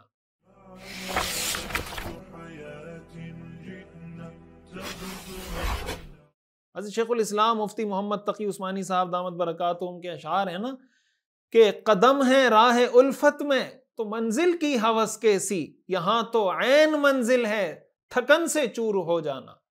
قدم ہے راہ الفت میں تو منزل کی ہوس کیسی، یہاں تو عین منزل ہے تھکن سے چور ہو جانا۔ بسا لینا کسی کو دل میں دل ہی کا کلیجہ ہے، پہاڑوں کو تو بس آتا ہے جل کر طور ہو جانا۔ یہاں تو سر سے پہلے دل کا سودا شرط ہے یارو، یہاں تو سر سے پہلے دل کا سودا شرط ہے یارو، کوئی آسان ہے کیا سرمد و منصور ہو جانا۔ اپنے دل کا سودا کیجئے، راستے کی جو مشکلات ہیں، ہر مشکل ہماری منزل ہے، یہ راستہ نہیں، یہ ہر مشکل ہماری منزل ہے۔ جب یہ دماغ میں ہوگا تو کوئی ٹینشن کوئی پریشانی نہیں ہوگی۔ حضرت ابو بکر صدیق رضی اللہ تعالیٰ عنہ کے بارے میں ہم پہلے پڑھ چکے ہیں کہ وہ کتنے ایک بااثر شخصیت تھے، اوپینین لیڈر تھے، آپ کا اپنا ایک حیثیت، اپنی حیثیت اور ایک مقام تھا، لیکن اس تشدد سے وہ بھی محفوظ نہیں رہے۔ بہت بڑے بڑے درجے کے جو صحابہ ہیں وہ بھی اس سے محفوظ نہیں رہے۔ حضرت ابوبکر صدیق رضی اللہ تعالیٰ عنہ کے بارے میں آتا ہے کہ جب اسلام کا آغاز ہوا، آپ حضرت ابوبکر صدیق لوگوں کو دعوت بھی دیتے تھے، ملتے بھی تھے۔ حضرت ابوبکر صدیق رضی اللہ تعالیٰ عنہ کی خواہش تھی کہ کسی طرح لوگوں کو دین کی طرف بھی لایا جائے، اور آپ اس وقت شروع سے یہ چاہتے تھے کہ کسی طرح میں دین کا اظہار کروں۔ حضور علیہ الصلوۃ والسلام سے بارہا حضرت ابوبکر صدیق نے اس کی گزارش کی کہ آپ مجھے اجازت دیں، ہم کب تک اس طرح دبے رہیں گے، خاموش رہیں گے؟ تو حضور علیہ الصلوۃ والسلام نے حضرت ابوبکر سے فرمایا، یا ابا بکر انا قلیل، کہ ابو بکر ہم ابھی تعداد میں کم ہیں، لہٰذا آپ تھوڑا انتظار کیجئے۔ لیکن حضرت ابوبکر صدیق رضی اللہ تعالیٰ عنہ بار بار وقتاً فوقتاً یہ اجازت طلب کرتے رہے۔ حضور علیہ الصلوۃ والسلام کی اس حکمت عملی سے ہمیں یہ بات معلوم ہوئی نا، آپ نے فرمایا کہ ہم تھوڑے، مطلب یہ کہ تھوڑا صبر کریں، جب ہم اپنی قوت بنا لیں گے اس کے بعد ہم کوئی کام کریں گے۔ اس سے وہ چیز ہمیں سیکھنے کو ملتی ہے جو میں بار بار آپ کو بتاتا ہوں کہ کوئی بھی کام کیا جائے تو اس کو مختلف مراحل میں سٹیپ بائی سٹیپ تدریجاً کیا جائے، یہ دیکھا جائے کہ گراؤنڈ ریالٹی کیا ہے اور ہمارے اس کام کا پازیٹیو اور نیگیٹو امپیکٹ کیا ہوگا، اور پھر ہم اس کو کتنا آگے لے کے بڑھ سکیں گے۔ کہیں ایسا تو نہیں ہوگا کہ ہمارے اس عمل کی وجہ سے جو ہمارے تھوڑا بہت کام ہے وہ بھی ختم ہو جائے۔ اس چیز کو سامنے رکھتے ہوئے اپنے دینی کاموں کو یا کوئی بھی پازیٹیو کام آپ کر رہے ہیں، آپ اس کو مینج بھی کرنا چاہیے، پلان بھی کرنا چاہیے۔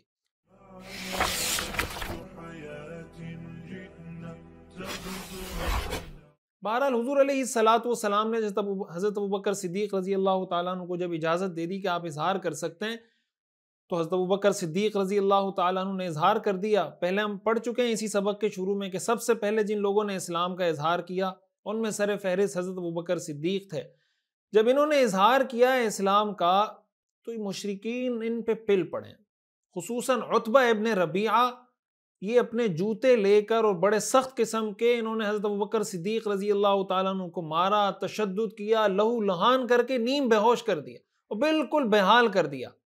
حضرت ابوبکر صدیق رضی اللہ تعالیٰ عنہ کے قبیلے والوں کو پتہ چلا، وہ وہاں پہنچے، حضرت ابوبکر صدیق کو اٹھا کر گھر لے کر گئے اور واپس اس جگہ پر آئے جہاں پر حضرت ابوبکر کو انہوں نے تشدد کا نشانہ بنایا، اور ان قبیلے والوں کو کہا کہ اگر ہمارے قبیلے کے بندے کو کچھ ہوا تو ہم اس کے بدلے میں عتبہ ابن ربیعہ کو قتل کریں گے۔ یعنی ان کو دھمکی دی کہ آپ نے ہمارے بندے کو مارا ہے، ہم تم سے بدلہ لیں گے اگر ان کو کچھ بھی ہوتا ہے۔ حضرت ابوبکر صدیق رضی اللہ تعالیٰ عنہ شام تک اسی کیفیت میں رہے۔ شام میں جب ان کے ہوش و حواس کچھ بحال ہوئے ہیں تو ہوش میں آتے ہی حضرت ابوبکر صدیق رضی اللہ تعالیٰ عنہ کا پہلا سوال تھا، ما فعل رسول اللہ، رسول اللہ کا کیا حال ہے؟ اس پر قبیلے کے لوگ آپ کو ڈانٹنے لگے کہ آپ اپنی حالت دیکھیں، پھر آپ وہی باتیں کر رہے ہیں۔ حضرت ابوبکر صدیق رضی اللہ تعالیٰ عنہ کی والدہ ہیں ام الخیر، ان کی کنیت ہے، اور ان کا نام تھا سلمہ بنت صخر۔ قبیلے کے لوگوں نے حضرت ابوبکر کی والدہ سے کہا کہ آپ ان کو کچھ کھلائیں پلائیں، ہم جا رہے ہیں، اور ان کو سمجھائیں، یہ ابھی بھی وہی باتیں کر رہے ہیں۔ والدہ آئیں، بچے کے حضرت ابوبکر کے لیے کھانا پیش کیا، تو جیسے ہی والدہ سامنے آئیں، حضرت ابوبکر صدیق رضی اللہ تعالیٰ عنہ کہنے لگے، ما فعل رسول اللہ، اللہ کے رسول کہاں ہیں، اللہ کے رسول کا کیا حال ہے؟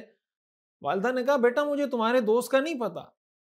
حضرت ابوبکر نے کہا، آپ کو نہیں پتا تو ام جمیل بنت خطاب، یہ حضرت عمر رضی اللہ تعالیٰ عنہ کی جو بہن ہے نا، فاطمہ بنت خطاب، یہ ان کی کنیت ہے، یعنی حضرت فاطمہ جو حضرت عمر کی بہن ہے ان کو ام جمیل کہا جاتا تھا۔ تو حضرت ابوبکر نے فرمایا، آپ کو نہیں پتا، آپ ذرا ام جمیل کے پاس جا کر ان سے پوچھیں۔ آپ حضرت ابوبکر کی والدہ ام جمیل کے پاس گئیں، حضور علیہ الصلوۃ والسلام کے بارے میں پوچھا، تو ام جمیل نے کہا کہ میں نہیں جانتی، یہ جو پوچھ رہے ہیں نا، میں محمد اور ابو بکر کو نہیں جانتی۔ مقصد ان کا یہ تھا، وہ مسلمان تھی لیکن اپنے اسلام کو ظاہر نہیں کرنا چاہ رہی تھی۔ ہاں اگر تم چاہو تو میں تمہارے ساتھ تمہارے بیٹے کے پاس جا سکتی ہوں۔ ان کا مطلب یہ تھا کہ میں براہ راست اگر حضرت ابو بکر کے پاس چلی گئی تو میں ان کو کان میں یا کسی بھی طرح بتا دوں گی، لیکن اگر کھل کر میں نے بتایا تو ایسا نہ ہو کہ لوگ مجھ پہ تشدد کرنا شروع کر دیں۔ تو حضرت ابو بکر کی والدہ ام خیر نے کہا کہ ٹھیک ہے، چلیں آپ میرے ساتھ۔ تو حضرت ام الخیر اور ام جمیل یہ دونوں حضرت ابو بکر کے پاس آ گئے۔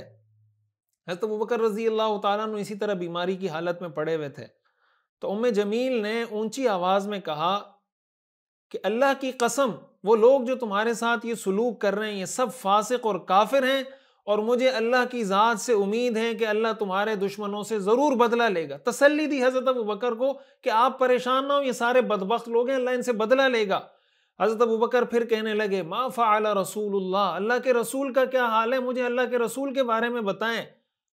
تو ام جمیل نے آگے سے کہا کہ تمہاری والدہ یہ سب باتیں سن رہی ہیں۔ مقصد یہ تھا، اس لیے کہ اس وقت تک حضرت ابوبکر کی والدہ اسلام نہیں لائی تھی، مقصد یہ تھا کہ آپ یہ باتیں کر رہی ہیں، آپ کی والدہ یہ سن رہی ہیں۔ تو حضرت ابوبکر آگے سے کہنے لگے کہ کوئی حرج نہیں، میری والدہ کچھ نہیں کہیں گی، آپ ان کی وجہ سے پریشان نہ ہو۔ تو جب ان کو اطمینان ہو گیا، اس پر حضرت ام جمیل رضی اللہ عنہ نے فرمایا کہ حضور علیہ الصلوۃ والسلام دار ارقم میں۔ حضرت ابوبکر صدیق رضی اللہ تعالیٰ عنہ فرمانے لگے اللہ کی قسم، جب تک میں اللہ کے رسول کی زیارت نہ کر لوں نہ میں کچھ کھاؤں گا نہ پیوں گا۔ حضرت ام الخیر جو حضرت ابوبکر کی والدہ ہیں وہ پریشان ہوئی کہ بھائی تمہاری حالت ایسی نہیں ہے، چل کر جا نہیں سکتے۔ بہرحال انتظار کرتے رہے، جب ان کی حالت کچھ بہتر ہوئی تو حضرت ام الخیر اور ام جمیل ان کا سہارا لے کر حضرت ابوبکر حضور کے پاس پہنچے۔ رسول اللہ صلی اللہ علیہ وسلم نے جب حضرت ابوبکر کو دیکھا تو ان کو گلے لگایا اور بوسہ دیا۔ سب مسلمان حضرت ابوبکر کے استقبال کے لیے کھڑے ہو گئے، لپکے ان کی طرف، اور پوری ملاقات میں حضور علیہ الصلوۃ والسلام ان سے بہت محبت بھری باتیں کرتے رہے، بہت شفقت کا ان پر اظہار کرتے رہے۔ حضرت ابوبکر صدیق رضی اللہ تعالیٰ عنہ فرمانے لگے یا رسول اللہ، میرے ماں باپ آپ پر قربان، مجھے اس بات کا کوئی غم نہیں کہ ان فاسق فاجر لوگوں نے میرے ساتھ کیا کیا ہے، بس میری ایک گزارش ہے، یہ میری والدہ ہیں جو میرے ساتھ آئی ہیں اور یہ اپنے بیٹے پر بہت مہربان ہیں، اور آپ بہت مبارک ہستی ہیں، آپ کی ذات بہت مبارک ہے، اگر آپ مہربانی کر کے ان کو بھی اللہ کے دین کی طرف بلائیں، ان کو بھی دین کی دعوت دیں اور ان کی ہدایت کے لیے بھی اللہ سے دعا کریں، اللہ آپ کے ذریعے ان کو بھی جہنم سے بچا لیں، تو یہ آپ کا مجھ پہ بہت بڑا احسان ہوگا۔ آپ صلی اللہ علیہ وسلم نے حضرت ابوبکر صدیق رضی اللہ تعالیٰ عنہ کی والدہ کے لیے دعا کی، ان کو دین کی دعوت دی۔ آپ کی دعا اور آپ کی اس دعوت کی برکت سے حضرت ابوبکر صدیق رضی اللہ تعالیٰ عنہ کی جو والدہ ہیں حضرت ام الخیر رضی اللہ تعالیٰ عنہ، یہ بھی مسلمان ہو گئی، اور السابقون الاولون کے اندر ان کا بھی شمار ہوتا ہے۔ آپ اندازہ لگائیں محبت کا، یہ ہم جب آج کسی سے سنتے ہیں نا، جب صحابہ کے بارے میں کوئی بات کرتا ہے، صحابہ کی شان میں گستاخی کرتا ہے، صحابہ کے خلاف بدگوئی، بدزبانی، بدتمیزی والی زبان استعمال کرتا ہے، تو آپ ذرا ان کی حضور سے محبت دیکھیں، ان کی دین کے لیے قربانیاں دیکھیں، ان کے حالات پڑھیں، اور دوسری طرف آج 1450-1500 سال بعد آنے والے کسی بدبخت کو دیکھیں جو کسی صحابی کے بارے میں بد زبانی، بد کلامی کر رہا ہوتا ہے، گستاخی کر رہا ہوتا ہے۔ کیا ہم ان کی پاؤں کی دھول کے برابر بھی ہیں؟ ہم ان کے پاؤں کی دھول کے برابر نہیں۔ یہ ان کی محبت ہے، یعنی حال مار مار کر، تشدد کر کر کے بے حال کر دیا، اور جب ہوش آ رہا ہے تو ایک ہی سوال ہے ما فعل رسول اللہ، ما فعل رسول اللہ، ما فعل رسول اللہ۔ اور اس حال میں بھی حضرت ابوبکر صدیق رضی اللہ تعالیٰ عنہ کو اپنی والدہ کے اسلام کی فکر ہے کہ میری والدہ کسی طرح مسلمان ہو جائیں۔ اس سے یہ معلوم ہوتا ہے ان کو پتا تھا کہ یہ وقت ایسا ہے کہ میری والدہ کا دل ابھی نرم ہے، اس لیے کہ مجھ پہ تشدد کیا گیا ہے، مجھے مارا گیا ہے، میری والدہ کا دل نرم ہے، ابھی اگر ان کو اللہ کے رسول دعوت دیں گے، دعا کریں گے، تو یہ سارے ایسے فیکٹرز ہیں جس میں اس بات کا چانس ہے کہ میری والدہ مسلمان ہو جائیں۔ حضرت ابوبکر صدیق رضی اللہ تعالیٰ عنہ نے دین کا پیغام پہنچانے کے لیے وہ موقع بھی ضائع نہیں کیا کہ میں بیمار ہوں، ابھی تو میں زخمی ہوں، اس موقع کو بھی یوٹیلائز کر کے اپنی والدہ کے لیے دعا کروائی۔ اس سے ہمیں یہ بھی معلوم ہوتا ہے کہ ایک مسلمان کو یہ دیکھنا چاہیے کہ میں کہاں کس موقع پہ مجھے کیا کام کرنا چاہیے۔ جو ایک مشنری ویژنری آدمی ہوتا ہے نا، اس کے لیے اپنی تکلیفیں، اپنے مفادات دوسرے درجے کی ہوتی ہیں۔ اسلام کا جو انٹرسٹ ہے، اسلام کا جو مفاد ہے، اس کو پہلے درجے پہ رکھتا ہے۔ اور اس میں ہمارے لیے یہ بھی سبق ہے کہ کسی اللہ والے سے، کسی بزرگ سے یہ دعا کروانا کہ بھائی اللہ کسی کو ہدایت دے دے، کسی سے دعا کی درخواست کرنا، اس کی بھی اجازت ہے۔ حضرت ابوبکر صدیق رضی اللہ تعالیٰ عنہ نے حضور علیہ الصلوۃ والسلام سے یہ درخواست کی، اور حضور نے دعا بھی کی اور ان کو دعوت بھی دی، اللہ تعالیٰ نے ان کو ہدایت عطا کر دی۔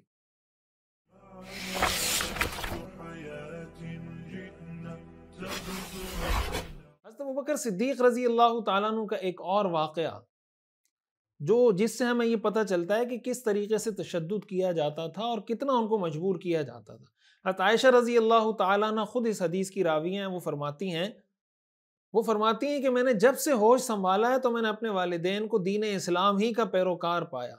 کوئی دن ایسا نہیں گزرتا تھا جب اللہ کے رسول ہمارے ہاں صبح و شام دونوں وقت تشریف نہ لاتے ہوں۔ لیکن مسلمانوں کو جب زیادہ تکلیف ہونے لگی تو حضرت ابوبکر صدیق رضی اللہ تعالیٰ عنہ نے ارادہ کیا کہ میں حبشہ چلا جاتا ہوں، یہاں کے لوگ تو مجھے چھوڑ نہیں رہے۔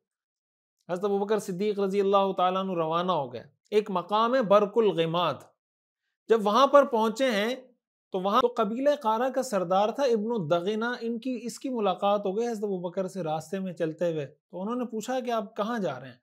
تو حضرت ابوبکر صدیق رضی اللہ تعالیٰ عنہ نے فرمایا کہ میری قوم نے مجھے نکال دیا ہے، اس لیے میں چاہتا ہوں کہ میں زمین میں گھوم پھر کر اپنے رب کی عبادت کرتا رہوں اور اسی طرح زندگی گزاروں۔ اس پر ابن الدغنہ نے کہا کہ مثلک لا یخرج ولا یخرج، آپ جیسا آدمی نہ تو خود نکلتا ہے نہ آپ جیسے آدمی کو نکالا جا سکتا ہے۔ اور آگے انہوں نے حضرت ابوبکر صدیق رضی اللہ تعالیٰ عنہ کی کچھ صفات بیان کی۔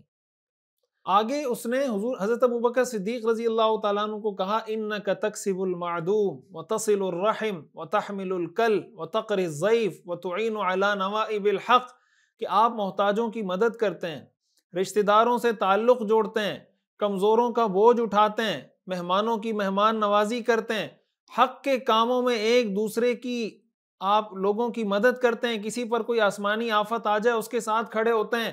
انا لک جارن، میں آپ کو پناہ دیتا ہوں، فرجع فاعبد ربک ببلادک، آپ میرے ساتھ واپس چلیے، اپنے شہر میں اپنے رب کی عبادت کیجیے۔ حضرت ابوبکر صدیق رضی اللہ تعالیٰ عنہ ان کی گارنٹی پر یا ان کی شورٹی پر دوبارہ آ گئے۔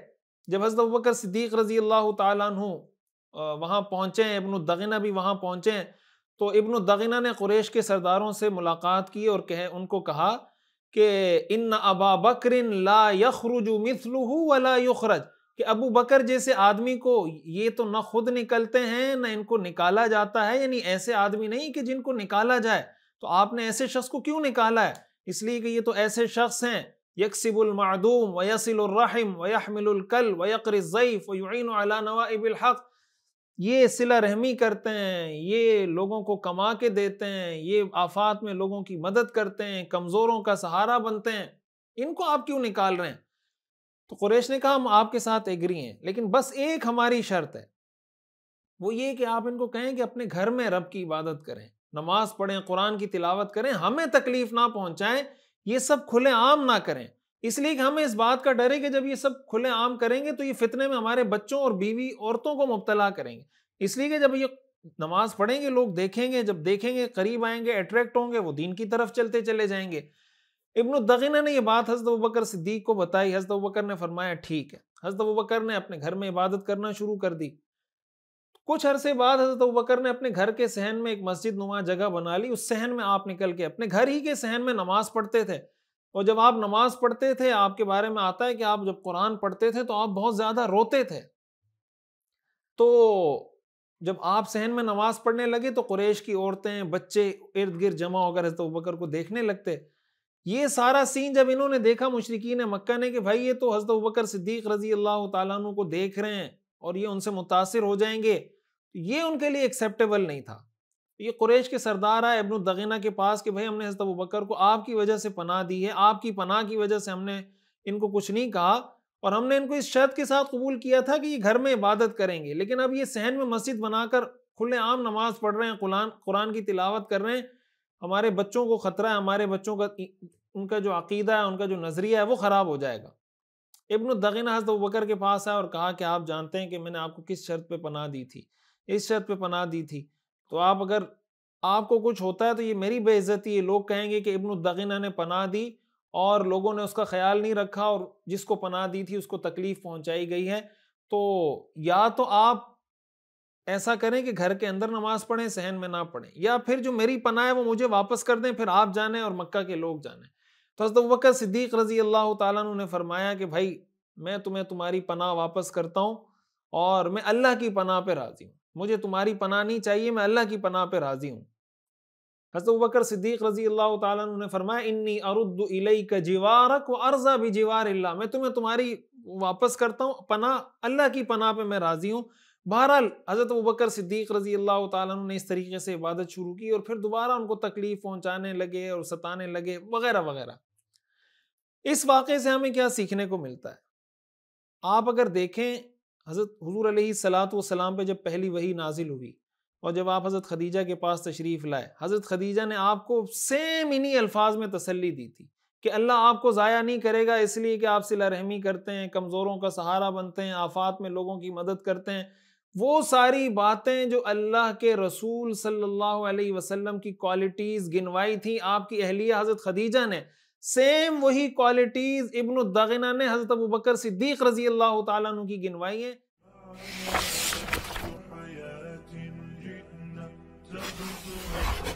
اس سے یہ معلوم ہوتا ہے کہ حضرت ابوبکر صدیق رضی اللہ تعالیٰ عنہ کا کردار حضور علیہ الصلوۃ والسلام کے کردار کے کتنا قریب تھا۔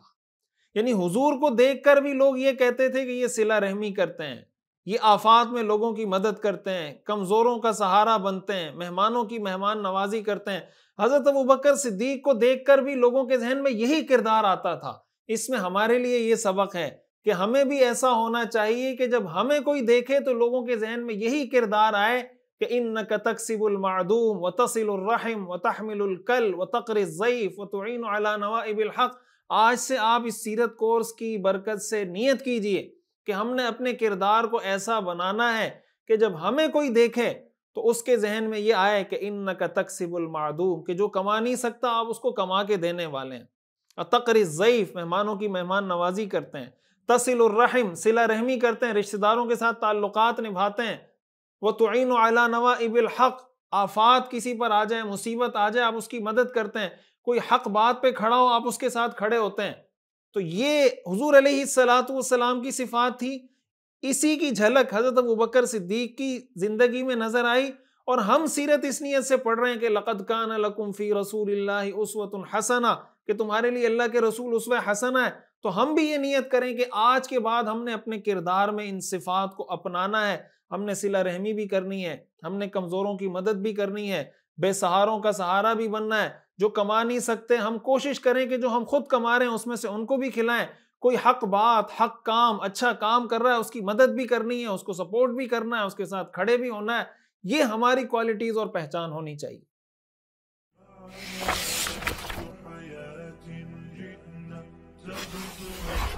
صحابہ کرام رضوان اللہ علیہم اجمعین کو جو مشکلات پیش آئیں، اس میں بہت ساری حکمتیں اللہ کی ہوں گی۔ ایک حکمت یہ بھی ہے کہ قیامت تک آنے والے انسان کو ایک رہنمائی مل جائے کہ آپ پر جو بھی مشکل سے مشکل حالات آئیں گے آپ کے پاس رہنمائی موجود ہوگی۔ کوئی یہ نہیں کہہ سکتا کہ مجھ پہ ایسی مشکل آئی جو صحابہ پہ نہیں آئی تھی، جو اللہ کے رسول پہ نہیں آئی تھی۔ ساری مشکلوں سے اللہ نے گزار دیا تاکہ ہمارے لیے ایک رول ماڈل، ایک آئیڈیل سیٹ ہو سکے۔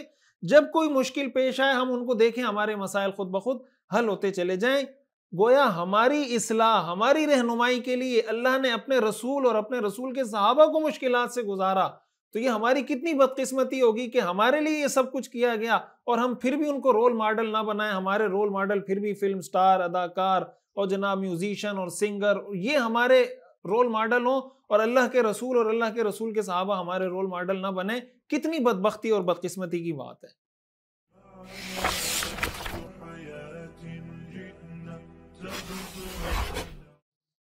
ایک اور اہم سبق اس میں دینی جماعتوں کے لیے، دینی تنظیموں کے لیے، ہمارے یہاں جتنی دینی جماعتیں، جتنے دینی کام کرنے والے لوگ ہیں، ادارے ہیں، آرگنائزیشن ہیں، ان کو یہ بات سمجھنی چاہیے کہ محض اپنی تعداد بڑھانے پر توجہ اور اس پر فوکس کرنے کے بجائے اپنے کارکنوں کی تربیت کریں، ان کو اپنے نظریے پر جمنا سکھائیں، ان کو استقامت سکھائیں۔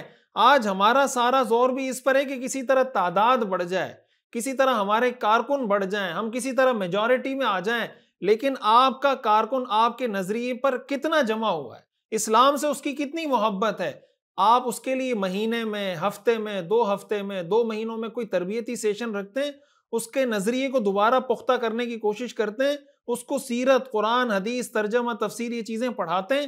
اگر دینی جماعتوں کے کارکنان ان چیزوں سے دور رہیں گے تو تو سوال یہ پیدا ہوتا ہے، وہ دینی جماعتوں کے کارکنان کا دعویٰ ہے، دینی جماعتوں کا دعویٰ ہے کہ ہم اسلامی نظام کے لیے کوشش کر رہے ہیں، تو اگر ان کی اپنی محنت، ان کے اپنے کارکنوں کا نظریہ اور عقیدہ پختہ نہیں ہوگا، کس طریقے سے آگے بڑھیں گے؟ اللہ کے رسول صلی اللہ علیہ وسلم نے جو صحابہ کی جماعت تیار کی، جو ان کی تربیت کی، تو آپ دیکھیں ایک طرف عقل ہے، ایک طرف محبت ہے، تو عقل کے سارے سٹینڈرڈ، سارے معیارات فیل ہو گئے، بے خطر کود پڑا آتش نمرود میں عشق، عقل ہے محو تماشائے لبے بام ابھی۔ جو آدمی عقل لڑاتا ہے، حضرت ابراہیم اگر عقل لڑاتے اپنے بیٹے کی گردن پہ چھری نہ پھیرتے، حضرت ابراہیم اگر عقل لڑاتے آگ میں نہ کودتے، حضرت بلال رضی اللہ تعالیٰ عنہ اگر اپنی عقل لڑاتے تو ان کو مکہ کی گلیوں میں نہ گھسیٹا جاتا، حضرت سمیہ رضی اللہ تعالیٰ عنہ کے دل میں اگر اللہ کے رسول کی محبت نہ ہوتی تو ان کو شہید نہ کیا جاتا، حضرت ابوبکر صدیق رضی اللہ تعالیٰ عنہ نے اگر عشق رسول ان کے دل میں جاگزیں اور بسا ہوا نہ ہوتا تو وہ کبھی یہ تشدد برداشت نہ کرتے، کبھی بار بار نہ پوچھتے ما فعل رسول اللہ، ما فعل رسول اللہ۔ یہ سب محبت کے فیصلے ہیں، یہ سب محبت کے اثرات ہیں، ثمرات ہیں۔ دینی جماعتوں کے کارکنوں کے اندر دین کا کام، اور ہر مسلمان میں سمجھتا ہوں وہ دینی جماعت کا کارکن ہے، کوئی جماعت نہیں، دین ہماری جماعت ہے۔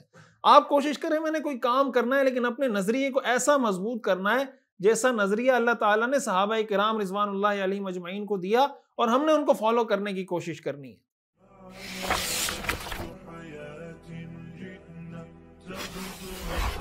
صحابہ کرام رضوان اللہ علیہم اجمعین کو جس طریقے سے ستایا گیا، تکلیفیں دی گئیں، پریشان کیا گیا، آج اگر آپ دیکھیں مسلمانوں کو جہاں جہاں غیر مسلموں کی جیلوں میں قید کیا گیا، گوانتانامو بے کی جیل ہو، کیوبا کی جیل ہو، بگرام کی جیل ہو، جو واقعات ہم پڑھتے ہیں، تو آپ ذرا گوگل پہ جا کے سرچ کریں نا کہ گوانتانامو بے میں جو جیل میں جو مسلمان قید ہیں ان کو کس طریقے سے تشدد کیا جاتا ہے، مسلمانوں پہ کس طریقے سے بمباری کی جاتی ہے، ان کو کس طریقے سے ٹارچر کیا جاتا ہے۔ ہمارے مسلمان بعض اوقات مغرب کا ایک چہرہ دیکھ رہے ہوتے ہیں کہ امریکہ کے اندر رہنے والے مسلمان محفوظ ہیں، اور جناب انگلینڈ کے اندر رہنے والے مسلمان محفوظ ہیں، تو بھائی افغانستان میں رہنے والے مسلمان محفوظ کیوں نہیں ہیں؟ شام میں رہنے والے مسلمان محفوظ کیوں نہیں ہیں؟ فلسطین میں رہنے والے مسلمان محفوظ کیوں نہیں ہیں؟ عراق میں رہنے والے مسلمان کیوں محفوظ نہیں ہیں؟ جو تشدد کا طریقہ انہوں نے صحابہ کے خلاف اپنایا تھا، وہی تشدد کا طریقہ یہ انہی کی نسل ہے، ابو جہل، ابو لہب انہی کی نسل ہے، تو وہی طریقہ ان کا آج بھی ہے مسلمانوں کے خلاف۔ مسلمانوں نے جس طرح اس وقت استقامت دکھائی تھی، مسلمانوں پہ لازم ہے کہ آج بھی اسی طرح استقامت دکھائیں۔ یہ صحابہ کی زندگی میں اور سیرت میں ہمارے لیے بہت اہم درس ہے۔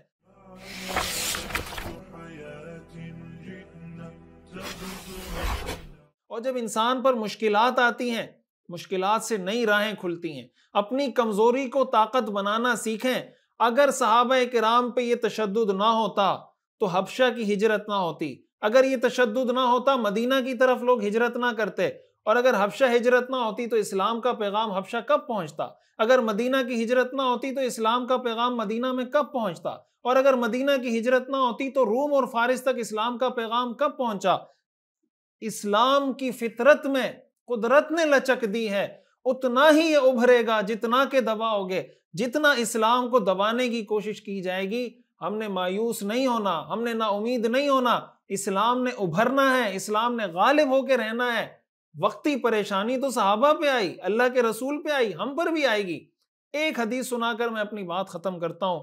رسول اللہ صلی اللہ علیہ وسلم نے ارشاد فرمایا، یؤتی بانعم اہل الدنیا من اہل النار یوم القیامہ، قیامت کے دن دنیا کے لوگوں میں سب سے زیادہ نعمتوں میں پلنے بڑھنے والے شخص کو لایا جائے گا، فیصبغ فی النار صبغا، اور اس کو جہنم میں ایک ڈبکی دی جائے گی، ثم یقال، یعنی دنیا کا آپ کہہ لیں ٹاپ کلاس کا جو سب سے پہلا مالدار شخص آپ کہہ لیں، دنیا میں سب سے زیادہ نعمتوں میں رہنے والا شخص کو جہنم میں ایک ڈبکی دی جائے گی۔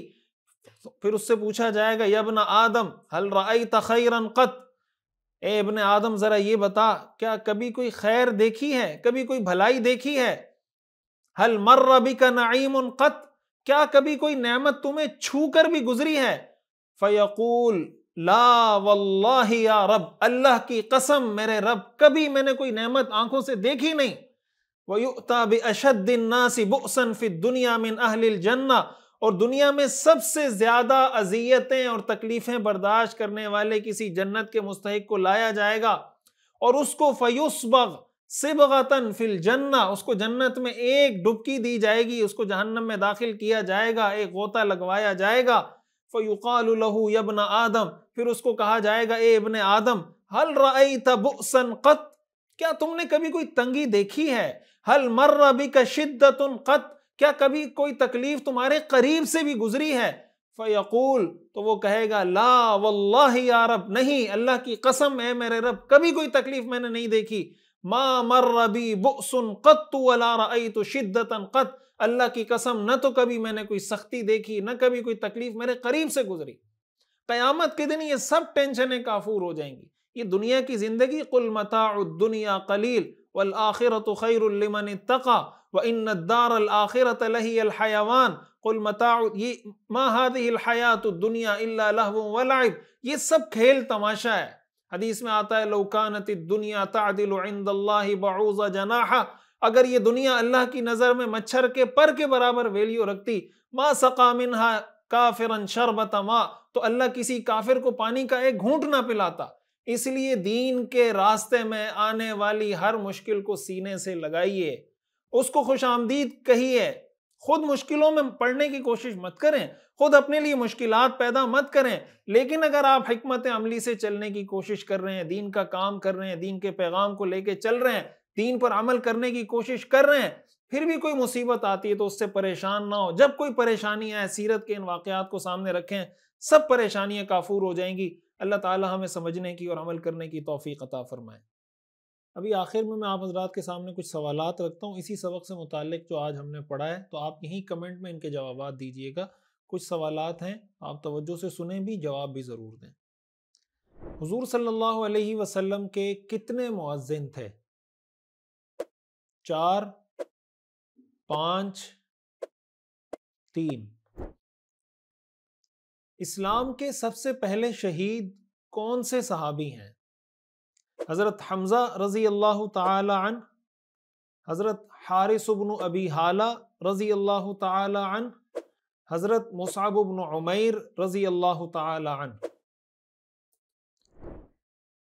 اسلام کی سب سے پہلے شہید خاتون کون ہیں؟ حضرت سمیہ رضی اللہ تعالی عنہ، حضرت نصیبہ بنت کعب رضی اللہ تعالی عنہ، حضرت ام حرام بنت ملحان رضی اللہ تعالی عنہ۔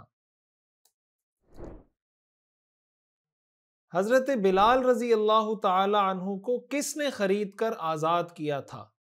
حضور صلی اللہ علیہ وسلم نے، حضرت ابو بکر صدیق رضی اللہ تعالی عنہ، حضرت علی رضی اللہ تعالی عنہ۔ سورۃ اللیل کی آخری آیات کس صحابی کے بارے میں نازل ہوئیں؟ حضرت خباب بن الارت رضی اللہ تعالی عنہ، حضرت علی المرتضی رضی اللہ تعالی عنہ، حضرت ابو بکر صدیق رضی اللہ تعالی عنہ۔ غریب مسلم ملکوں کو احساس کمتری سے نکالنے کا طریقہ کیا ہے؟